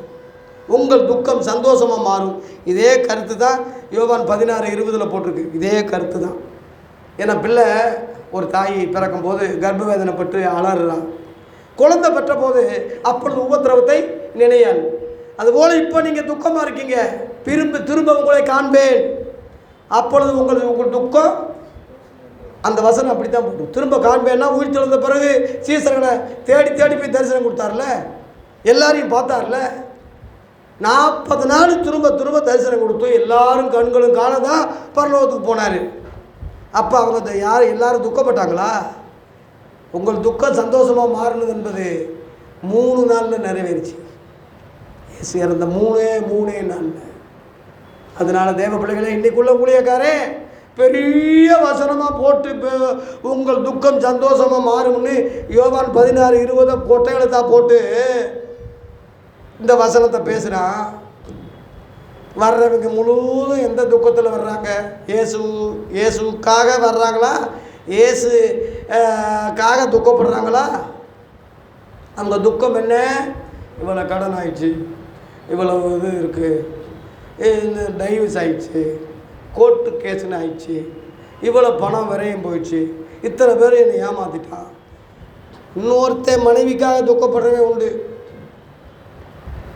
இந்த ஊழியக்காரன் நான் சொல்கிற மாதிரி சொல்லாமல் உங்கள் துக்கம் சந்தோஷமாக மாறும் சொன்னவொடனே அவன் வந்த துக்கத்தை நினச்சி இவன் சொன்னதை வச்சு, ஆகா இந்த பாஸ்டர் எனக்கு சொன்னது கர்த்தரே பேசிட்டாரு. இன்னொருத்தன் மனைவி ஆட்டையை போட நினைக்கிறான், இச்சிக்கிறான், அதுக்காக அது நினச்சே துக்கமாக இருக்கான். இவன் சொல்கிறான் உன் துக்கம் சந்தோஷமாக மாறும்னு சொல்கிறான்.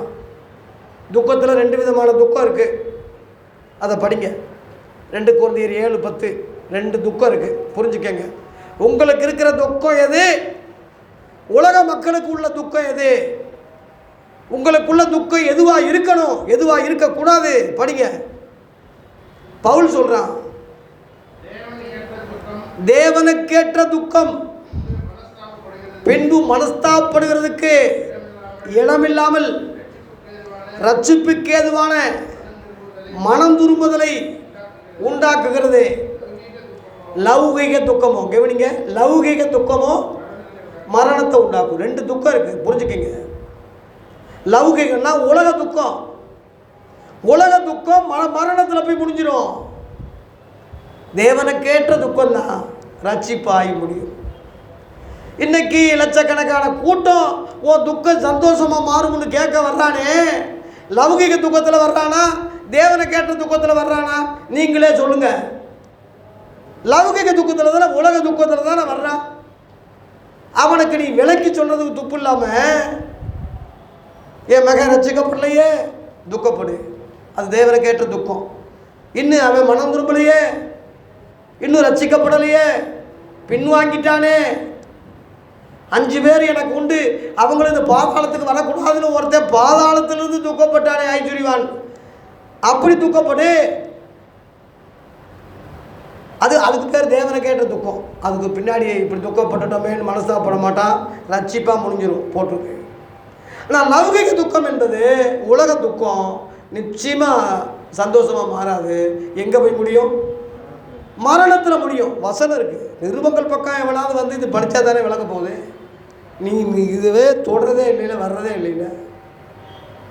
ஆகவே சீசருடைய இயேசு செத்து போவார், நான் உங்களை விட்டு போகிறேன்னு சொல்லும் போது துக்கப்படுறவங்க, திரும்ப உயிர்த்திலிருந்து உங்களை வந்து பார்ப்பேன், அப்போ உங்கள் துக்கம் சந்தோஷமாக மாறும். அந்த சந்தோஷத்தை ஒருவனும் உங்களிடத்துலேருந்து எடுத்துக்கோ. ஏன்னா உயிர்த்தெழுந்தவர் தானே, கடைசி வரைக்கும் உயிரோடு இருக்கிறவர் தானே. அப்போ அந்த சந்தோஷம் இயேசுவுக்காக அடையும் போது, இயேசு தொடர்ந்து சாகாமல் உயிரோடு இருப்பதுனால அந்த சந்தோஷத்தை எவனும் குறைக்க முடியாது, எடுக்க முடியாது. நீடிய சந்தோஷம், நிலைச்சி நிற்கிற சந்தோஷம், பரலோக சந்தோஷம், இயேசுவின் சந்தோஷம், அதுதான். இந்த சந்தோஷத்தில் நீங்கள் அடையணும். உங்கள் குடும்பம் யாராவது ரட்சிக்கப்படாவிட்டா ரட்சிக்கப்படணுமேனு துக்கப்படுங்க. உலக துக்கம் உங்களுக்கு இருக்கக்கூடாது, அது மரணத்தில் முடிஞ்சிடும். தேவனுக்கேற்ற துக்கம் அடைங்க. சீசர்களுக்கு அருமையான விளக்கத்தை கொடுத்து வரி பணத்தை கட்டணும்னு சொல்கிறாங்க. வரி பட்டணம் கட்டணும் போதகரே. அப்போ இயேசு சொல்கிறாரு, ஒரு ராஜா பிள்ளைகள் கட்ட வேண்டிய அவசியம் இல்லைல்ல, குடிபட மக்கள் தான் கட்டணும். ராஜாவின் பிள்ளைகள் கட்ட வேண்டிய அவசியம் இல்லையே. இருந்தாலும் அவர்களுக்கு எல்லாருக்கும் விளங்காதனால, புரியாதனால, அவர்களுக்கு இடல உண்டாதபடி உனக்கும் எனக்காக வரியை கட்டுன்னு சொல்லி ஒரு மீனை பிடிக்க சொல்லி, அதில் ஒரு மீன் வாயிலிருந்து வெள்ளி பணத்தை எடுத்து உனக்காகவும் எனக்காகவும் கட்டுன்னு சொல்கிறேன். இயேசுவும் வரி கட்டினார். இதை ஏன் சொல்கிறேன்னா, சில சபைகள் மிஞ்சின பரிசுத்தம் பேசி, நாங்கள்லாம் ஓட்டு போட மாட்டோம், நாங்கள்லாம் தீர்வு செலுத்த மாட்டோம், நாங்கள்லாம் வரி கொடுக்க மாட்டோம், இப்படி சிலர் முட்டாத்தனமாக சில காரியங்கள் சொல்கிறது உண்டு. குறிப்பாக அந்த யெகோவா சாட்சிகள் ஒரு குரூப் இருக்குது. அவங்க இராணுவத்தில் சேர்றதில்லை, ஓட்டு போடுறதில்லை, எதையுமே அவங்க வந்து கண்டுக்கிறது கிடையாது. அவங்க தரப்பே அப்படி. அது இந்திய கொடியை அவங்க இது பண்ணுறதில்ல, ஜனகன மனனை அதை சொல்கிறதில்ல, தமிழ் தாய் பாட்டு பாடுறதில்ல. அதுக்கு ஏதோ சித்தாந்தம் பேசிக்கிட்டு எவ்வளோ பெரிய அறிவாளி மாதிரி எவனோ ஒருத்தன் சொல்லி அவன் கெடுத்துட்டான். அங்கேருந்து ஒரு கூட்டம் பிரிஞ்சிருக்கு. அது பைபிள் மாணாக்கள்னு ஒரு கூட்டம், இப்போ சார்லஸ் குரூப்புன்னு சொல்லுவாங்க. யெகோவா சாட்சிக்காரங்க குமாரனை மறுதளிப்பாங்க, இவன் இங்கே பிரிஞ்சு வந்தவன் பரிசுத்த ஆவியானவரை மறுதளிப்பான். ஜாக்கிரதை, எல்லாரையும் நம்பிடாதீங்க. ஏமாற்றுவாங்க, தந்திரமாக பேசுவாங்க, அறிவாளியாக பேசுவாங்க. வசனம் எப்படி இருக்குன்னு காட்டுங்க. நம்ம சகோதரர் ஜஸ்டின் அவர்கள் இன்றைக்கி வரல. போன வாரம் ஒரு கேள்வி கேட்டார். உங்கள் மனைவி ஏதோ கேள்வி கேட்டுச்சான். நிச்சயமாக பாஸ்டர் கேளுங்க, நிச்சயமாக பாஸ்டர் சொல்லுவார், நான் சொன்னதான் சொல்லுவார், சொல்லுங்கன்னு சொல்லி இவர் இல்லைன்னு சொன்னாரா, தெரியல அவருக்கு. உடனே சென்னையில் இருக்க போனை போட்டு கேள்வி கேட்டு, என்ன கேள்வின்னா, ரத்தம் சாப்பிடலாமான்னு சாப்பிடக்கூடாதா, இவர் சாப்பிடலாம்னு சொன்னாரா. அந்த அம்மா இல்லை சாப்பிடக்கூடாது, உங்கள் போதகிட்டே கேளுன்னு சொல்லி அந்த அம்மாவை இவர் கேட்குற மாதிரி மைக்கில் போட்டு கேட்டார். அப்போ நான் சொன்னேன், ஆதியாகமம் 9ஆம் அதிகாரத்தில் ரத்தத்தை தண்ணி மாதிரி ஊற்றிருங்க, ரத்தத்தை சாப்பிடாதீங்க, நான் காய்கறிகளை பருப்புகள் கொடுத்த மாதிரி மாம்சத்தையும் கொடுக்குறேன், இதையும் சாப்பிடுங்க அப்படின்னு சொல்லிட்டாரு. ரத்தம் வந்து உயிருக்கு சமானம். பழைய ஏற்பாட்டில் மட்டும் இல்லை, அப்போஸ்தலர் 15ஆம் அதிகாரத்தில் 28, 29 கூட வேசித்தனத்துக்கும் விக்கிரகாராதனைக்கும் நொறுங்குண்டு செத்தத்துக்கும் ரத்தத்துக்கு விலகி இருக்கிறோம்னு அப்போஸ்தலர்கள் எழுதுனாங்க. அப்படியா, இங்கே இருக்கா? அப்போ புரிஞ்சுக்கிட்டாரு. புரிஞ்சுக்கிட்டு சரிங்க ஐயா, அருமையாக சொல்லிட்டீங்க, நான் ரத்தம் இனிமேல் சாப்பிட மாட்டேன். அப்போ இப்படி கேள்வி கேட்குற சகோதரியை கூட்டி வாங்கய்யா, பைபிள் ஸ்டடிக்கு கூட்டி வாங்கய்யான்னு சரி கூட்டி வர்றேன்னு சொல்லியிருக்கிறேன். இது ஏன் உங்களுக்கு சொல்கிறேன்னா, எந்த சந்தேகமானாலும் எந்த கேள்வியானாலும் அப்போஸ்தலர்கள் சொல்லியிருக்காங்களான்னு கவனிங்க. இங்கே இல்லாமல் ஒன்றும் இருக்காது. எல்லா கேள்விக்கும் ரோமர்லேருந்து யூதா வரைக்கும் விளக்கம் இருக்குது. அது யாருக்கு? கிறிஸ்தவங்களுக்கு, மற்ற எல்லாத்துக்கும் கிடையாது. பழைய ஏற்பாடு பூர்வத்தாருக்கு உரைக்கப்பட்டது, பங்கு பங்கா வகை வகையா. அது நமக்கு கிடையாது. ஏன்னா அவங்க கிறிஸ்தவங்க கிடையாது, நாம் கிறிஸ்தவங்க. கிறிஸ்தவங்களுக்கு எழுதப்பட்டது தான் ரோமர்லேருந்து யூதா வரைக்கும் உள்ள நம்முடைய ஆலோசனைக்கு நம்ம சட்டத்திட்டங்களுக்கு உள்ள காரியம். இந்தியா சட்டம் அமெரிக்காவில் பொருந்துமா? அமெரிக்காவில் சட்டம் போட்டிருக்கான், இங்கே அது மாதிரி செய்யடான்னா எப்படி செய்ய முடியும்? அந்த சட்டம் வேறு, இந்த சட்டம் வேறு. பழைய ஏற்பாடு சட்டம் வேறு, புதிய ஏற்பாடு சட்டம் வேறு. அந்த நியாயப்பிரமாணம் அந்த சட்டங்கள் வேறு, இயேசு கிறிஸ்துவுடைய புதிய பிரமாணம் புது சட்டம் இது வேறு. இதை பகுத்தறிஞ்சு இயேசுவையும் அவருடைய ஆதி அப்போஸ்தலரையும் தயவு செய்து பின்பற்றி வரியை கட்டுங்க. யாருக்கு வரி கட்டணுமோ அவங்க வரி கட்டுங்க. ரோமர் 13 பவுல் எழுதுறான், யாருக்கு தீர்வு செலுத்தணுமோ தீர்வு செலுத்துங்க, யாருக்கு பயப்படணுமோ அவங்களை பயப்படுங்க. நாங்கள்லாம் யாருக்கும் பயப்பட மாட்டேன், டிஎஸ்பியே வந்தாலும் எதிர்த்து நிற்போம்னா அவன் அதிகாரம் பெற்றிருக்கான். அவனை பவுல் சொல்கிறான் ஊழியக்காரன்னு சொல்கிறான். படிங்க, அந்த வசனத்தை படிங்க. தேவ ஊழியக்காரன்னு சொல்கிறான். யா அரசாங்க அதிகாரிகளை படிங்க. ரோமர் 13 படிங்க, 1-2 ரூபா. எந்த மனுஷனாக இருந்தாலும் மேலான அதிகாரம் உள்ளவர்களுக்கு கீழ்ப்படிங்க. ஏனென்றால் இந்த வசனம் கவனிங்க, தேவனால அன்றி ஒரு அதிகாரமும் கிடையாது. லஞ்சம் வாங்கக்கூடாது, தேவனால் உண்டானது. லஞ்சம் வாங்கும்போது இப்படியில் வாங்குறான், அண்டர் அக்கௌண்ட்டில் வெளியிறக்கமாக லஞ்சம் வாங்குவோம், லஞ்சம் வாங்குறது கரெக்டு எவனா சொல்லுங்க பார்ப்போம். தேவனால் அந்த அதிகாரம் இருக்குது. அது அதிகாரத்துக்கு விரோதமாக அண்டர் அக்கௌண்ட்டில் பிசாசுடைய வேலையே தவிர சரியாக கரெக்டாக எடுத்துக்கிட்டா அது தேவனால் உண்டானது தான். அப்புறம் உண்டாயிருக்கிற அதிகாரங்கள் முழுவதும் தேவனாலே நியமிக்கப்பட்டிருக்கு. ஆதலால் நீ அதிகாரத்துக்கு எதிர்த்து நின்னா ஓட்டு போட மாட்டோம், தீர்வு செலுத்த மாட்டோம், வரி கட்ட மாட்டோம், வானமும் பூமியும் எங்களுக்கு இந்த கட்டபொம்மை வசனம் மாதிரி நீ பேசுறீங்கன்னா தூக்கில் தொங்க விட்டுறது தான், வேற ஒன்றும் இல்லை. அப்புறம் அவன் தேவனுடைய நியமத்துக்கே எதிர்த்திருக்கிறான், அரசாங்கத்தை எதிர்க்கிறவன் போட்டிருக்கு. அப்புறம் அப்படி எதிர்த்து ஒருத்தன் இருந்தான்னா, அவன் கிறிஸ்தவனா யாராக இருந்தாலும் எதிர்த்து நின்னான்னா அவங்களுக்கு அவங்களே ஆப்பு வச்சுக்கிறான், அவனுக்கு அவனே தண்டனை கொடுத்துக்கிறான், அவனே ஆக்கினியை வரவச்சுக்கிறான். அப்புறம் மேலும் அதிகாரிகள், பொதுவாக அதிகாரிகள் அப்போ நல்லவங்க பரிசுத்தவான்கள்னு பவுல் சொல்ல வரல. நல்ல கிரியைகளுக்கு அந்த அதிகாரிகள் பொதுவாக இல்லை. எப்படி இருக்கான்?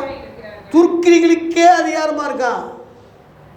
எல்லா அதிகாரிகளும் நல்லவங்களா இருக்க முடியும். ஒரு சில அதிகாரிகள் உண்மையாக இருக்காங்க, லஞ்சம் வாங்காமல் இருக்காங்க, கடினமாக நடத்தாமல் இருக்காங்க. எல்லா அதிகாரிகளும் அப்படி இல்லை. பெரும்பாலான அதிகாரிகள் ரப்பன் டைப்பு, கோபம், டென்ஷன், ஊழல், லஞ்சம் இதெல்லாம் இருக்குது. அதான் துர்க்கிரிகளுக்கு தான் அவங்க பயங்கரமாக இருக்காங்க. இப்படி போலீஸ் ஸ்டேஷனுக்கே போகாமல் இருக்கணும்னா, நீ இந்த பிரச்சனைக்கே உனக்கு ஒன்றும் இல்லாமல் இருக்கணும்னா என்ன செய்யணும்? கீழே படிங்க. ஆகையால் அதிகாரத்துக்கு பயப்படாமல் இனி இருக்கணும்னு நினைச்சா நன்மை செய். அதனாலே உனக்கு புகழ்ச்சி உண்டு. நன்மை செய்யா. அவன் எதுக்கு கைது பண்ணுறான்? நீ தீமை செய்யும் போது, லஞ்சம் வாங்கும் போது, நீ பிராடு நடத்தும் போது, கஞ்சாவை அமுக்கும் போது, ரைடு வர்றான், தங்க கட்டிகளை பிடிக்கிறான், நீ லஞ்சத்தை கொடுத்து நீ சமாளிக்கிற. நன்மை செய், அதான் நன்மை. தீமை செய்கிறதுனால போலீஸ் வந்து இது பண்ணுறாங்க.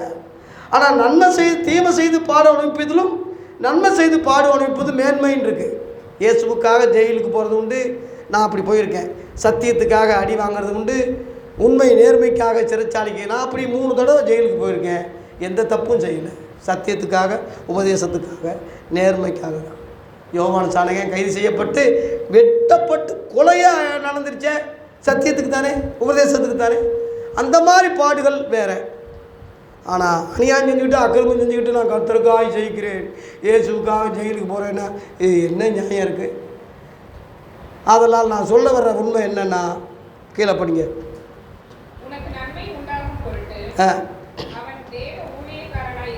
அவன் தேவ ஊழியக்காரனா இருக்கான். போலீஸு தீமை செய்தா பயந்துரு. லத்தி கையில் பிடிச்சிருக்கான், சும்மா ஒன்றும் பிடிக்கல. எவே லஞ்சம் வாங்குறானோ, ஊழல் பண்ணுறானோ, கொலை செய்கிறானோ, வந்து பாலியல் பண்ணுறானோ, அவனை எல்லாம் அடிக்கிறதுக்கு அவன் அவன் லத்தி வச்சுக்கிட்டு இருக்கான், அவன் கம்பை வச்சுக்கிட்டு இருக்கான். நீதி செலுத்துகிற தேவ ஊழியக்காரர். வெளிப்படையாக நம்ம ஆவிக்குரிய ஊழியர்கள் சபையில் இருப்பது போல வெளிப்படையான ஊழியர்கள் போலீஸாக இருக்காங்க. புரிஞ்சுக்கங்க. அப்புறம் ஆகையால் கடைசியில் இப்போ நான் என்ன சொல்ல வர்றேன்னா,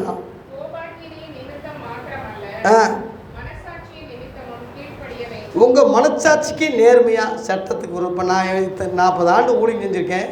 என் மனச்சாட்சிக்கு விரோதமாக நான் பாவம் செய்யலை, ஜெயிலுக்கு போயிருக்கேன், எவ்வளவோ பாடுபட்டிருக்கேன்.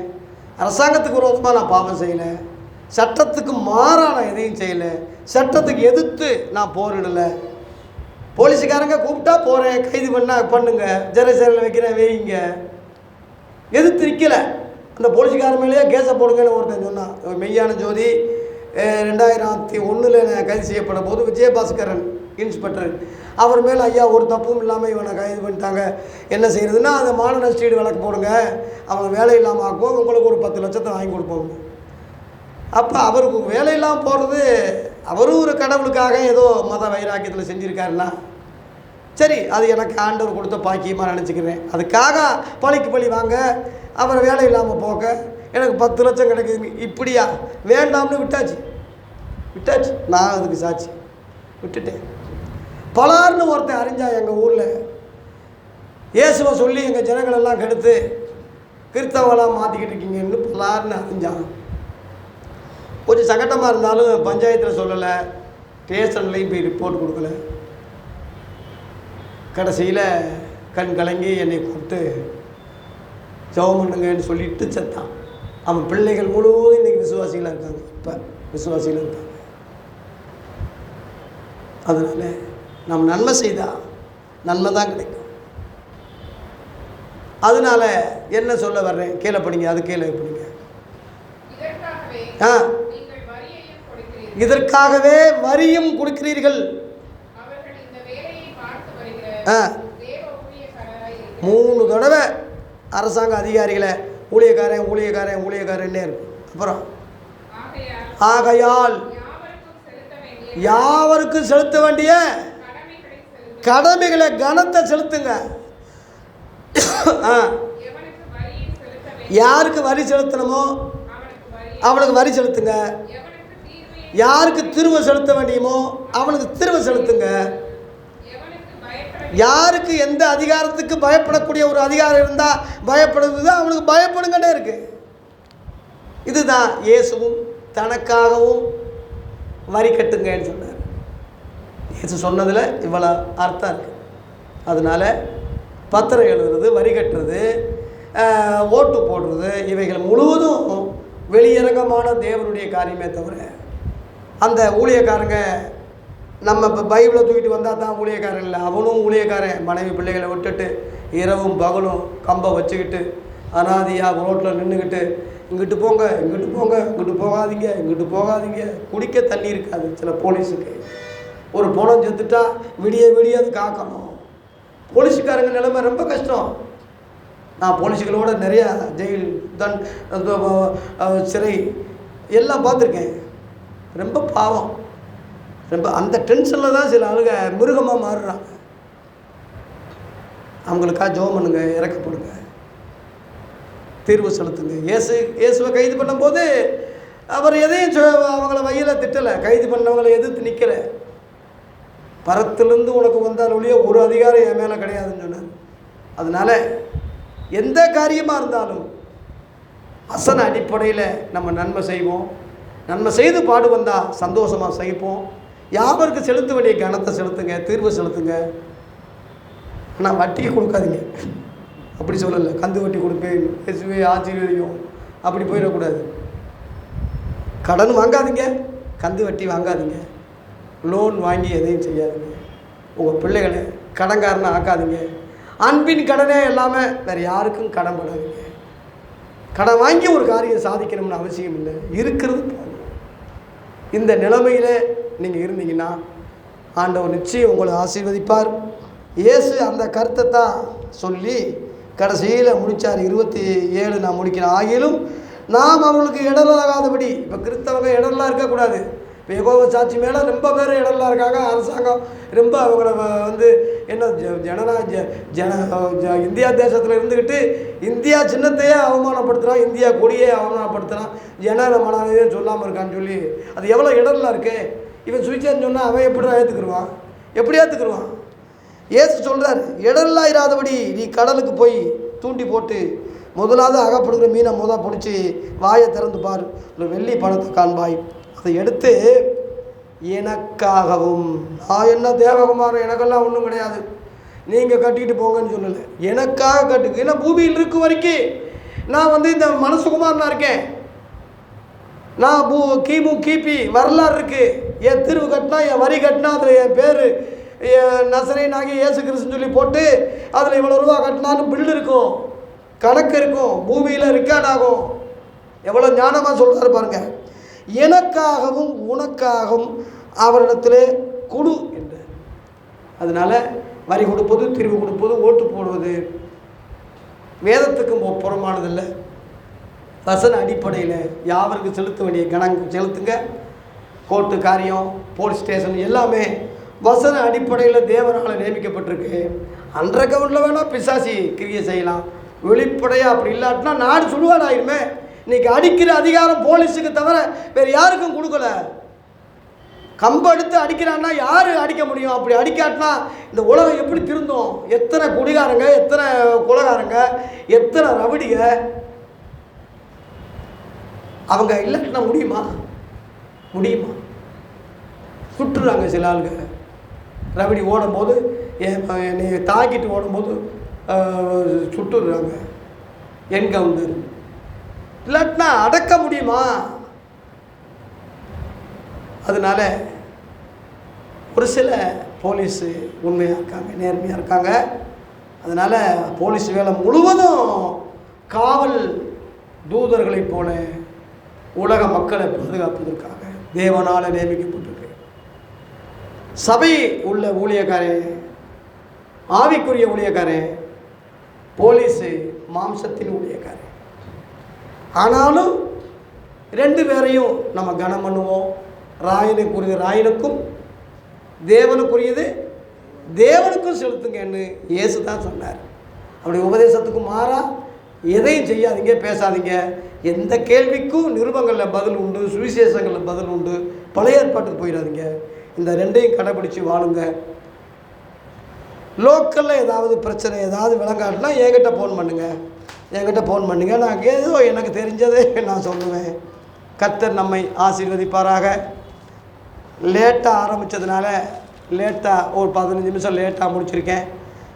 அடுத்த வாரத்தில் 18ஆம் அதிகாரத்தை நாம் தொடங்குவோம். கர்த்தர் நம்மை ஆசீர்வதிப்பாராக. நன்றி, வணக்கம்.